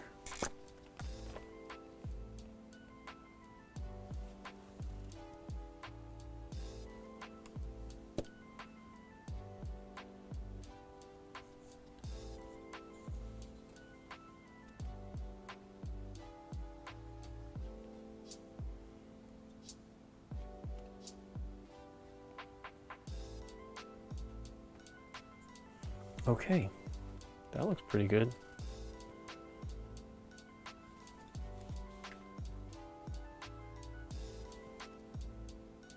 But yeah, you can strip your minis. It's not hard. You could just reprime them. You just don't want to overly work the paint. And I feel with the contrast paints, you've got a little wiggle room. They go on smooth, pretty smooth. And they level. But once you start to use acrylics, if you work them too much, they start to just not look right, and they cake up, and I particularly with the whites, the lighter colors, but white is just the worst. And I think I've got using this Monument Hobbies, it's one of the best whites I've ever used, but it's not perfect.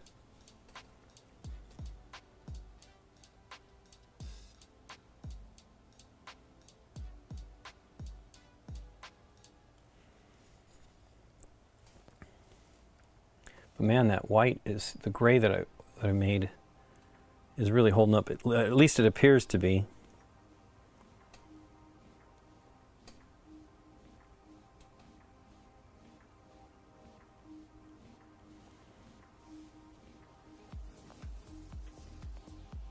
Too much paint.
Kind of, the paint's not, maybe I need more water in the brush.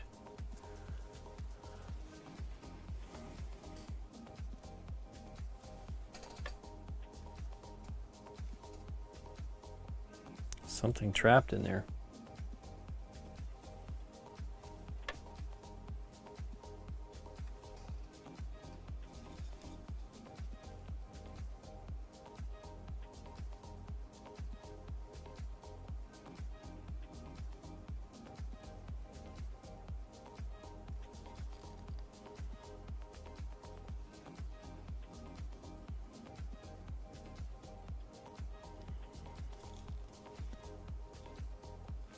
I think I got a little tiny bit on his jawline here. Or it was just there from...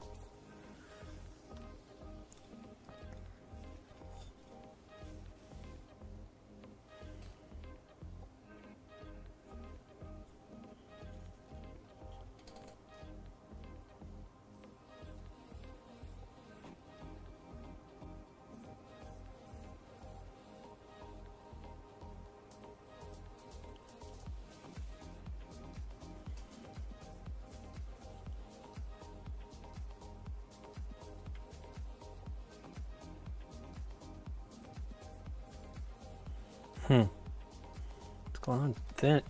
Thin.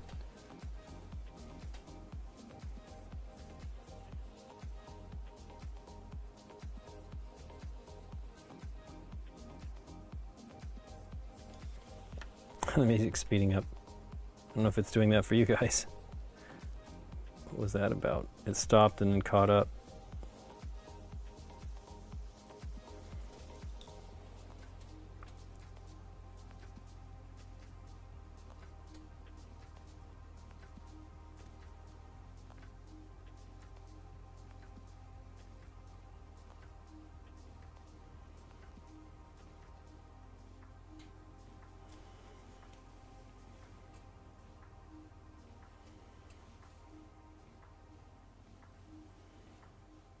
Oof, too much paint. That would have been bad. Well, again, you can fix it. If you flood the brush with water,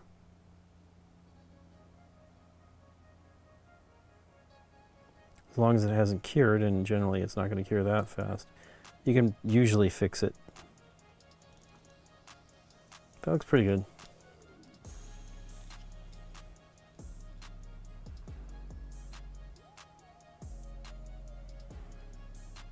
Okay, back to the eyes.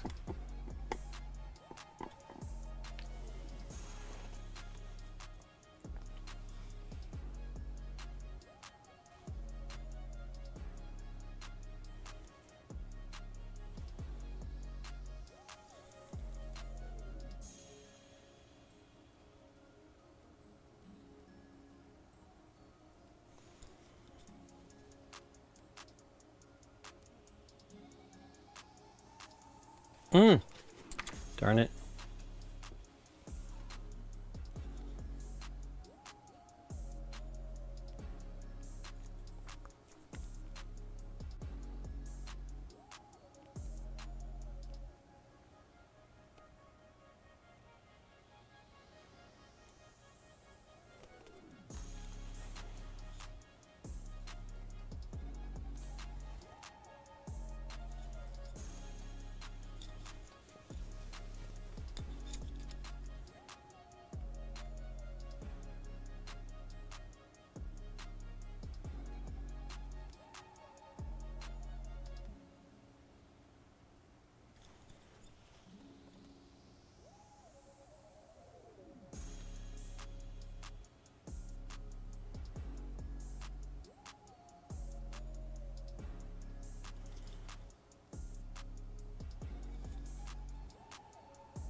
Cool.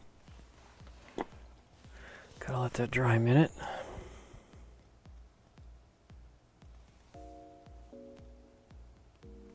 the flesh tone is gelling up, so it's kind of the end of that.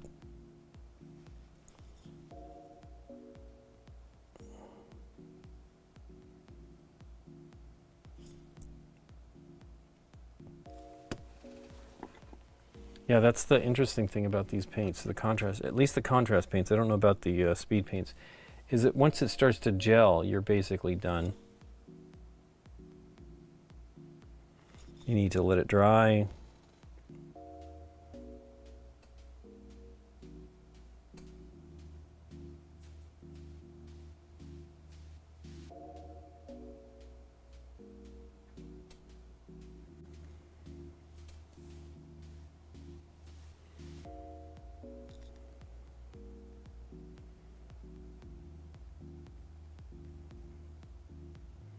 So what I'm doing is pushing it up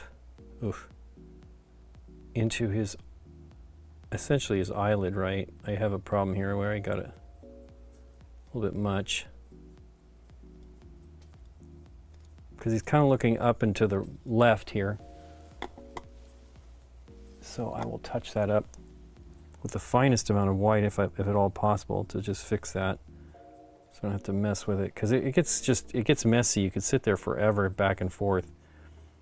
Nick has a pretty, Murphy has a pretty funny video on their YouTube of him trying to paint Doctor Strange's, I mean, he's being goofy, but trying to paint Doctor Strange's eyes, and it's like, it's 100% that. And these eyes are big. Really should be able to pull it off.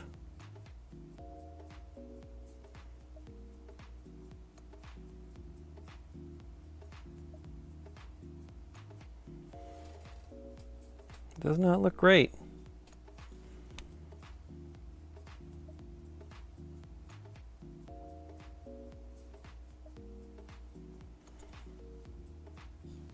Okay.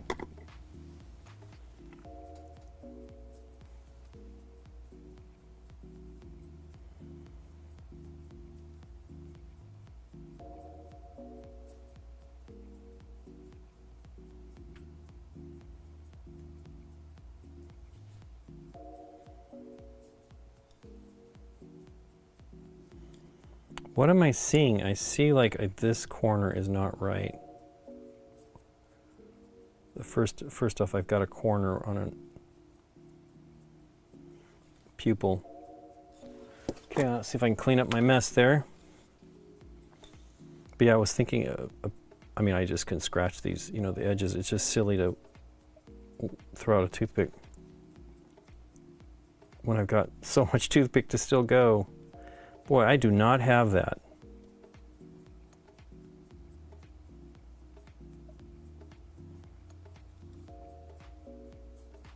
Well, I got to figure it out. Is that brown paint?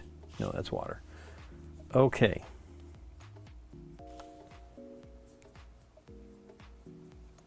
It's very possible that the paint's just not wet enough for me to doing this.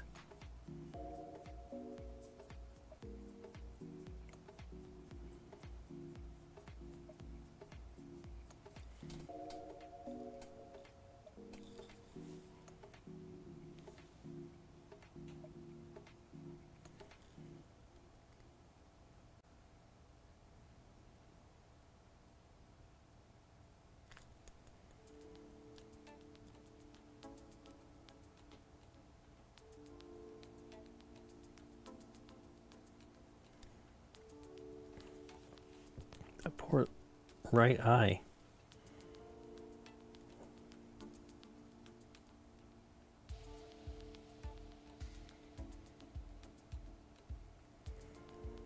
That's pretty good.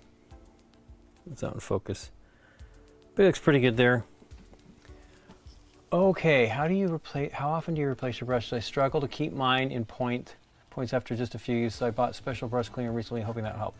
So that is absolutely one of the things you need to do. This is JP93, Jurassic Park 93. The best, so I have a couple of brush cleaners. I have this one. This one's very old. Where's the other one? I used to have it right there. I have not used these nearly as long as I thought. Now this is a real problem. I'm going to spill all this crud. This is a cleaner batch of it. This is the Master's brush cleaner. It's great. It has just enough kind of grit to clean it. This is the other one I have. I've only used it a couple times. This is Gentastic. This is from, yeah, it seems like another thing was sitting on here. This is from Monument Hobbies, and she makes it herself. But what you need to do is when you, I mean, maybe you know this, but when you're cleaning, let me close this up because I'm not doing that right now. When you clean your brush, I get some of the soap on it. I'm very eager to use this. I bunched it all up, what was left, because it was a big ring. And then I use it, I do it on my hand, palm, and I pull as much of the paint out. And I mean, I do this I try to remember to do this every session. I'm not always great. But you leave a little bit in, you spin it to a point, and then you leave it in to dry, and that helps. I use a lot of synthetic brushes. I've been using a lot of these Saks air brushes here. They're kind of worn, well, they're not worn out, but I've been using them for a while. They are Golden Taklon. Golden Taklon is a synthetic fiber. They can keep a point if you do that. I have plenty of natural, sable brushes. I have some Winsor Newton and some of the, see, this one looks like it needs to be cleaned. Winsor Newton and some of the Monument Hobbies ones. They've changed manufacturers, I think, again. I should really be using the one. Get through this. I mean, this is years. There's no barcode on this. This is how long I've had this, since I was in, this might have been given to me by my aunt. She was really great. She had a lot of, she was an artist as well. And so she encouraged me. My parents were great too. They got me all kinds of great stuff to get going on all this. But you just leave the stuff in there so that it helps get the point back. And supposedly, this is something I haven't tried, but if you have a problem with the points, like you developing a hook too quickly, you can heat these up and they will, like with hot water, and they will straighten out a little bit. But the number one thing you have to try to develop a lighter touch, and I will tell you now, I am not the best at that. But I think this works. I mean, I've been using these two brushes for a while now. Not a tremendous amount of painting, but a good amount. So these two here. But I also have these inexpensive brushes from, these are called Royal and Langnickel. I would show you, I have a batch of them. These are pretty great too, and they're really inexpensive. I bought a set on Amazon and a set on eBay for like $30 to 27 or 8 to $39, and it's 100 and something brushes now. I don't think all of them are great, but the 3, 4s, and 5s are pretty awesome. This is a 2, I think. It's okay. I think that's a 2 or a 1. No, it's a 1. They're all fine. I mean, I make it so that I'm not so worried about getting rid of them, right? Like converting them to dry brushes or something else. This one's okay. It's a little tired. Now, they don't have the protector. They have caps, and they all mostly came with caps. But you can see you can get a point out of all these, right? You just curl it and stuff, and they look great. They really hold up. I've only used probably 3 or 4 of each of these colors that I've used. Like, this is not great. This is a 2. I don't know what the deal was with this one. Let me see if I can clean it. It looks pretty bad. I might have used it for something. I have a tendency to just go for it on some of them and use them when I probably should be a little bit more cautious about it.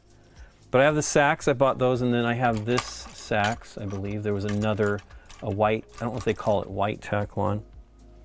But these are, again, we've been working, so I'm making a mess over here and not really taking care of these things, but I'm doing this off camera, I'm sorry. But it's another kind of synthetic that works pretty great. These are not too expensive. I got them from like a school supply place online, and they were maybe $1 a piece for these, a little more than maybe or at most. And then these other ones are very inexpensive, 150 brushes or whatever for, I wonder where that bottle is at so you can see it. We've really moved so much stuff around, I'm not 100% sure. Let me see if I can find it real quick. But it was very inexpensive, and I feel like, you know, some people really need, they've got the skills to use the synthetics. Here we go, I've got it hidden behind. 144 brushes, I'm sorry. Royal and Langnickel. But they're great. I mean, even the ones that aren't so great, like, you know, this one's too blunt, you can see it in there, but it might be okay. That one's too blunt. But, you know, maybe even half of them, even if half of them are not roughly okay, ideal, they're still going to be pretty great. I had done some research on them. I've always, I mean, I started painting with Sable, but as I discovered, like, I had the same kind of thing. I was frustrated about, like, how often should I replace these things, and is it a mess, you know? And it's like, you shouldn't worry about it, number one. But if you make it inexpensive enough, you know, so here's the deal. Some people are so good with their, wow, this is a dirty brush. Some people are so good with their brushes, they last them years, and the natural hair ones will, you know, can hold their tip, and, but my problem is I tend to poke too much and cause that hook, and I didn't, of course, have that problem when I was painting canvas. Let me get a drink here. Because canvas, it's like, you know, you're brushing it onto a surface that isn't jamming the end of it, and I think that is one reason why I just haven't really got the muscle memory to not do that as much, but I'm getting better at it. Yeah, see, this 2 is not that great. That's funny, the 1 is better, so it depends on how thick the ferrule is, right? But these are pretty good. I mean, I have, my first ones I got of modern times that were pretty amazing were these. Let's see here, I have another of those. But these are a few dollars on eBay. I bought them, I don't remember exactly when. It wasn't that long ago, maybe 5 years ago. And this is a 4, you know, I have heard folks talk about it more recently, but I figured out for myself, so here's a weird thing. This one actually has a bunch of curls on the tip, you know, like a hook, although it's not consistent. I should probably try heating it up with hot water and put it in there for a bit. You gotta be careful because, you know, the glue, you don't want to release the glue that holds it in, the ferrule and all that. But the first one of these lasted me forever, like a long time. And then the other ones weren't quite as long lasting. And that actually pushed me to look for something even less expensive because I'm like, I just want to feel more comfortable, like deciding this brush isn't worth keeping. I mean, using for the detail, for the actual painting. And I think you could do pretty good. I mean, you're looking at the bulk. Let's see here, let's get all of the clear plastic ones. There might be like 1 or 2 floating around that I didn't use, but now I've given a bunch away, but I'd say there's maybe, not a bunch, but I did to a friend's daughter. She was getting into the painting minis, and I was like, well, here you go. So that, me personally using, this is 6 plus maybe a few more, so maybe 8 out of 144 or 9 so far. Over a couple years now, I've had these for a while. I bought these Saks ones not that long ago. Maybe at the end of last year. And they're nice brushes. I mean, I like them a lot. I had never heard of them. So the person that I heard, I had already figured out that I kind of like using heavier brushes. But Adam, I'm sorry, these aren't, the bristles aren't visible. Adam Smasher, his friend Sam Lenz, who's a very fantastic painter. I mean, I'm not saying he only uses that, but he uses synthetics. He uses, I don't know, maybe you can get Saks in a store. I don't know. I only could find them online. But he, you know, look at how messy that looks. And that's a 3. Although I've had some good results with 3, so I think there's at least one more 3 out there. Or this is just one I've used a lot. Anyway, but I feel more comfortable like migrating the brushes to doing tougher tasks like dry brushing, or another example is if you're doing undercoating, you know, like you're priming it, you know, you don't want to use a good brush for that. And so one of these ones that has been a little beat up can do the job wonderfully, and you can have it be wet and not worry so much about it. Because, you know, not that I'm fantastic about it, but you really don't want the paint getting into the ferrule. And you can see here there's been a little bit of that. And that's sort of the nature with the contrast paints. You know, they're more fluid, they're hard to keep it down in the belly of the brush. But they're great, and I've got, let's say I spent $25 for that one batch. I've used 8 to 10 out of that. You know, 144 brushes, how much is that, what's the cost of that? Let's find out. Now, again, you're not going to be able to, at least, I mean, unless you're lucky, you're not going to be able to use every one because they're not all great.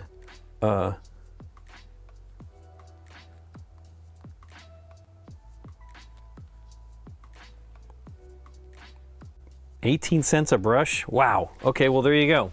18 cents. You'd be definitely feel more comfortable getting rid of, you know, or moving on from them. So I think they're worth it. My son and I are painting the Marvel Zombies. Oh, I want to paint those too. I have some of them. Thanks for watching them. I hope I'm helping out. I mean, that's the reason why I'm doing this. I want people to paint them. I think there's so much good stuff. And, you know, if you have games that aren't painted, it's just terrible. You really should do them. So I didn't back the Marvel Zombies game. Scott was telling me to go ahead and just put it on the BDG card, and I'm like, I really don't want to, because my frustration with all of these is they're hard to get once they're out. But I end up getting 3 kind of the boxes. I don't remember, it's around here somewhere, of the boxes. So I bought one, and then Scott had backed it at multiple levels, and he's just like, this is not a BGG library game, take this. And so I had that plus a couple of games. And so I will paint some of them, and I really would love to. After I got the Galactus from the Marvel United Multiverse, I was like, man, I wish I'd gotten the other one. I mean, it's a giant figure. It's so much bigger. But I really would love to paint it. Treble notes. I need to get back into painting miniatures. I remember getting to try speed paints, and they're so nice. You know what? I think both treble notes, both the speed paints and the contrast paints are great. They do a really nice job. If you do what I'm doing, let's see, I have some painted minis here that are undercoated. So this one is a little cheaty. I end up doing it too much brighter. Here we go. So I like their faces to be bolder, but I want their, you know, you want to see the contrast and the breaks in the light from above. So then when you put the contrast paint over it, that's the shading. So I show this all the time, but this is the first mini I painted with the contrast paints when they first came out in 2019, I believe. Look how great that looks, right? That's just a gray, this color from a rattle can. I wish I still had that rattle can. I left it at Scott's. I couldn't fly it home, but so I did it just that color, and then did the contrast paints over it, and it turns out really amazing. I did sort of a little bit of wet blending here and stuff like that on the tabard. But that's how great these look on like more organic stuff. You can do a great job on like cloaks if you have it very wet. So, you know, you do it and you let it try to do what contrast paints do. But I think doing these things with the zenithal undercoating really makes a difference. He's got like a little bright spot there. It really makes a difference. And I feel if you get smooth and quick enough, you can really churn through minis and turn out some great results in a short time. You know, I mean, this looks pretty great. I'm not 100% satisfied with her eyes. They're very big, and I try to do the eyeliner, and it's okay. And I think this one has better skin tone on her. Yes, she's better. But I like it. It's not a problem. I think I still feel like that eyebrow is too short. I think I may need to maybe extend it. Anyway, again, don't worry about it. They're just on the table. But like, you know, the results are phenomenal, right? They look great. And you can really, oh, you know what? I think I painted this mini with the, these. I might have used, oh no, not this one. The metallics. Did I put it away? I did, I think. Yeah, polished silver. I might have done that on the, it turned out great. I mean, these are great too. You know, these are actually a little bit more like a true speed paint, contrast paint. There is nothing like that from Games Workshop right now, or Citadel. But they turned out pretty good. So I feel you can really do some great work. And I feel, you know, not having painted minis on the table just makes the game that much better. So the goal is, we actually want to try, I was really hoping to do Spider-Geddon, and it didn't get released till, I feel, we had Travis Chance here for his, in January and December, and they're like, oh, it's out there. And I'm like, I mean, I kept looking. So it was late November, December when that started shipping, and I'd painted them and it was kind of like lost its thunder. I paint them on the streams a lot, which is fine. I love doing that. But so yeah, this is what's great about these fidget popper palettes. You can really clean them out pretty easily. But look how the gray, I used the, now this is standard acrylic, that's this plus this, and then I used the thinner and some distilled water, but this is still usable. It's weird, like you can definitely keep the standard acrylics going longer if you thin it out a little bit with that stuff. The contrast paints don't have, they have the speed paint medium and the contrast technical contrast medium. They both reduce the intensity of the color, but they don't really extend the working time. And that's, I think, the nature of speed paints, right? But yeah, look at that. Oops, came right off back on my finger. But yeah, it's very simple to clean these. These are fantastic. I mean, for acrylic and for the acrylic and the contrast paints. I have done some experimental painting. I'll show you a few here. I mean, it's not experimental. It's experimental for me.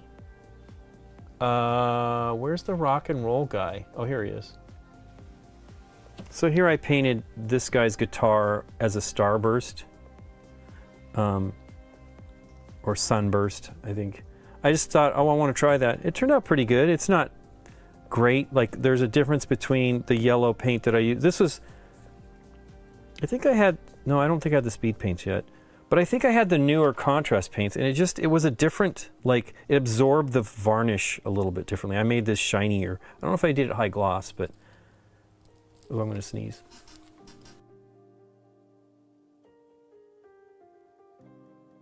Excuse me. And so, I might put another coat on it, but it turned out neat.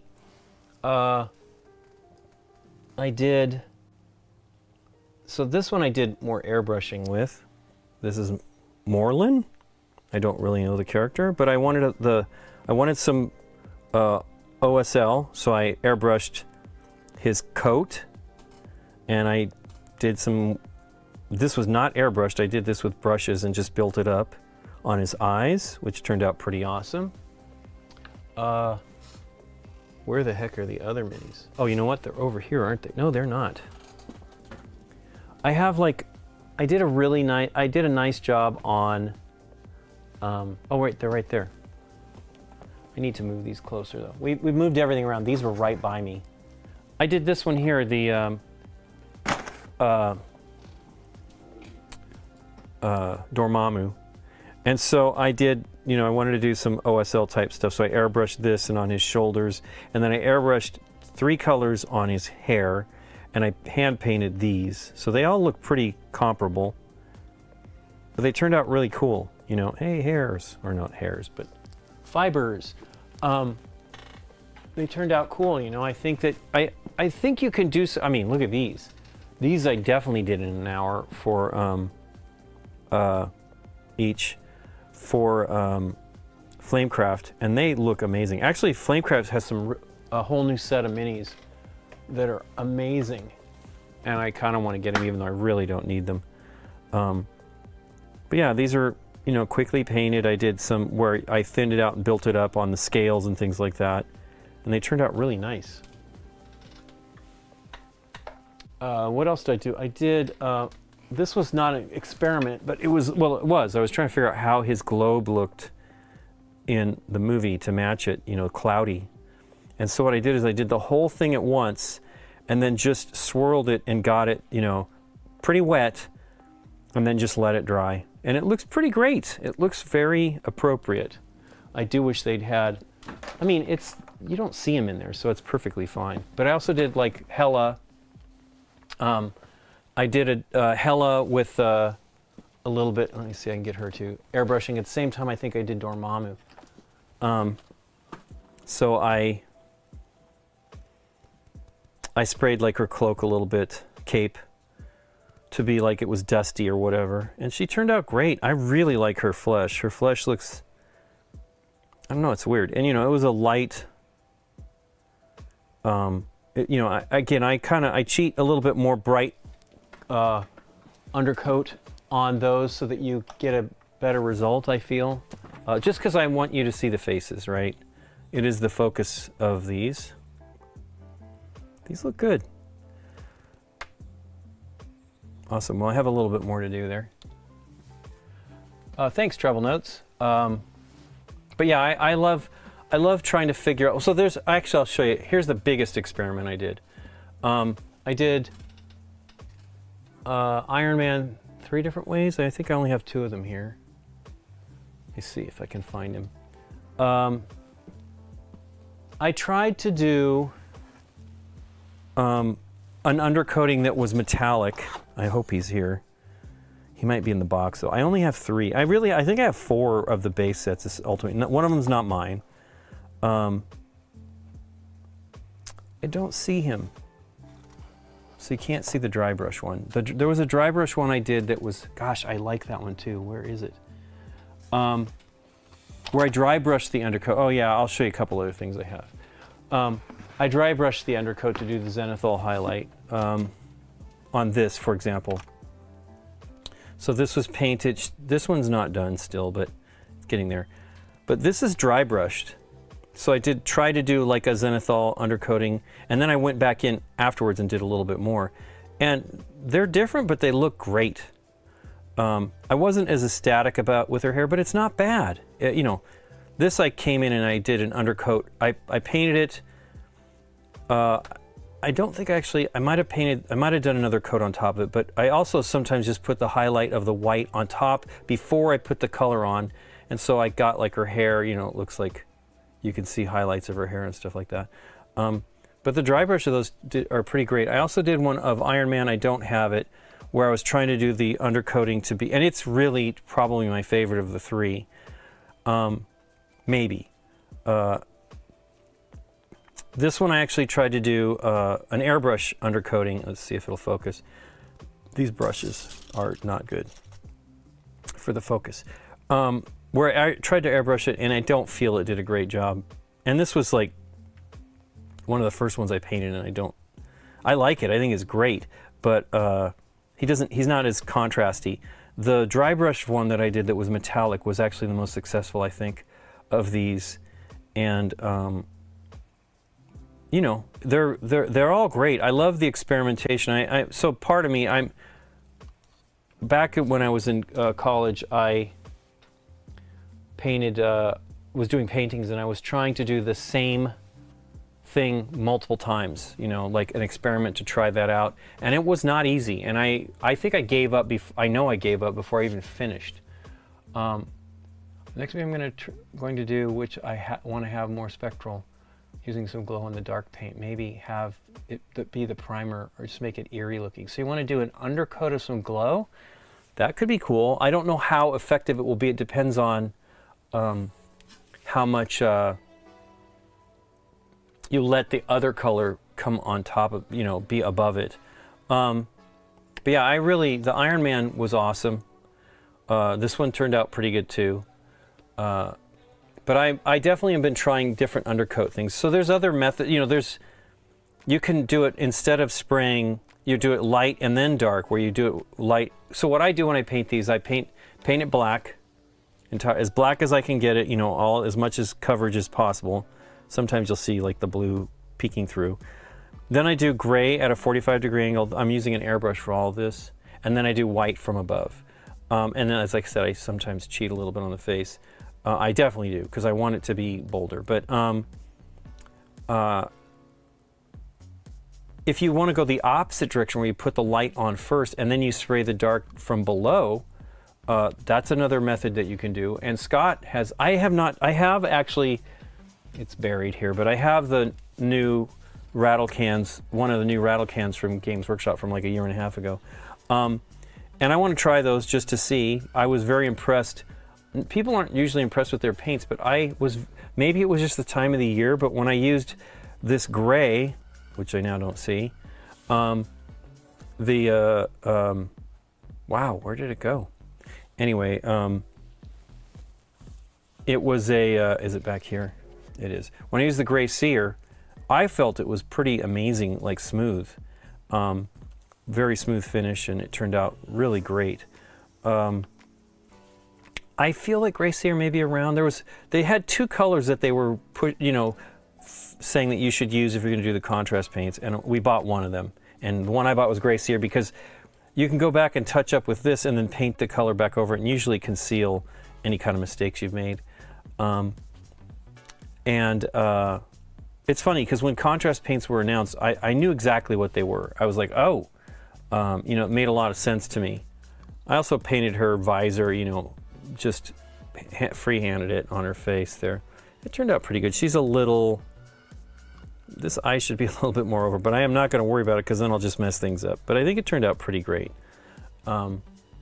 Actually, that's the other thing. I had just bought these paints, and I think I used some of these, the pastel speed paints, on the wings to give them more of a, kind of a, I don't know, that's not really, they're not fairies, but it gives it a more fairy-like quality. So yeah, I'm trying to, I want to change them up. I also want people to just see, like, you can do a great job without having to sweat it too much. This is another one where I undercoated with the airbrush with silver a little bit, and it's pretty good. It's not as awesome as I'd hoped, but it looks good, and I'm still not done with it. I need to finish it, actually. I used it's too shiny on her face, Penny. But yeah, I was, doing the undercoating with the metallic, because I wanted it to be more robot, and it's pretty good. And maybe if I use a satin varnish on this, it'll probably look correct. I mean, I'm generally mixing satin and matte or ultra matte to get my end results, and it's pretty good. Anyway, well, I think it's nearly 8. It is 2 minutes away, so I'm going to wrap it up. Let's see if I can find somebody streaming here. Let me go. I need to do it here, though.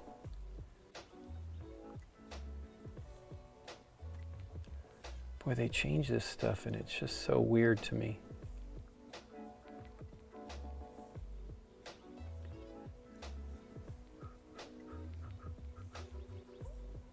Oh, there we go. The other day, they have little buttons to do the rating stuff. They didn't have anybody. So,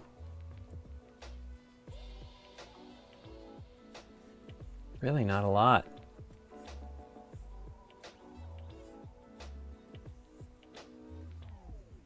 I was hoping, it's Thursday, I was hoping that, let me look, maybe I can search it. Bonzinator would stream. She might be, I don't know, her birthday was.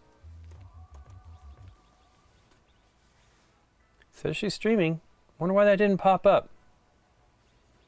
Belated birthday bash. Let's join. Say hello. This is for the folks on, hey, this is the folks on Twitch. YouTube can't raid, which is unfortunate. Say hello for me. She's doing welcome to. Fantastic. I don't know where she's at. She's been going for a little while, 2.5 hours. She goes a long time. But anyway, say hello for me. Join in if you would like to go. And have a great weekend. And I hope to see you guys next week. I'll be painting, and then we stream Thursday, a regular game night next week this time. Everybody take care. Hey, and there we go. Okay, YouTube folks, thank you so much for joining me. Thanks for the conversation. It was awesome. I really appreciate it. Have a great weekend. And let me see if I can get to there's something popping up. Oh, you know what? I'm in the wrong thing here. There we go. So, again, take care. Have a great weekend. Thanks for joining me. And try to keep cool. Take care, everybody. Bye-bye.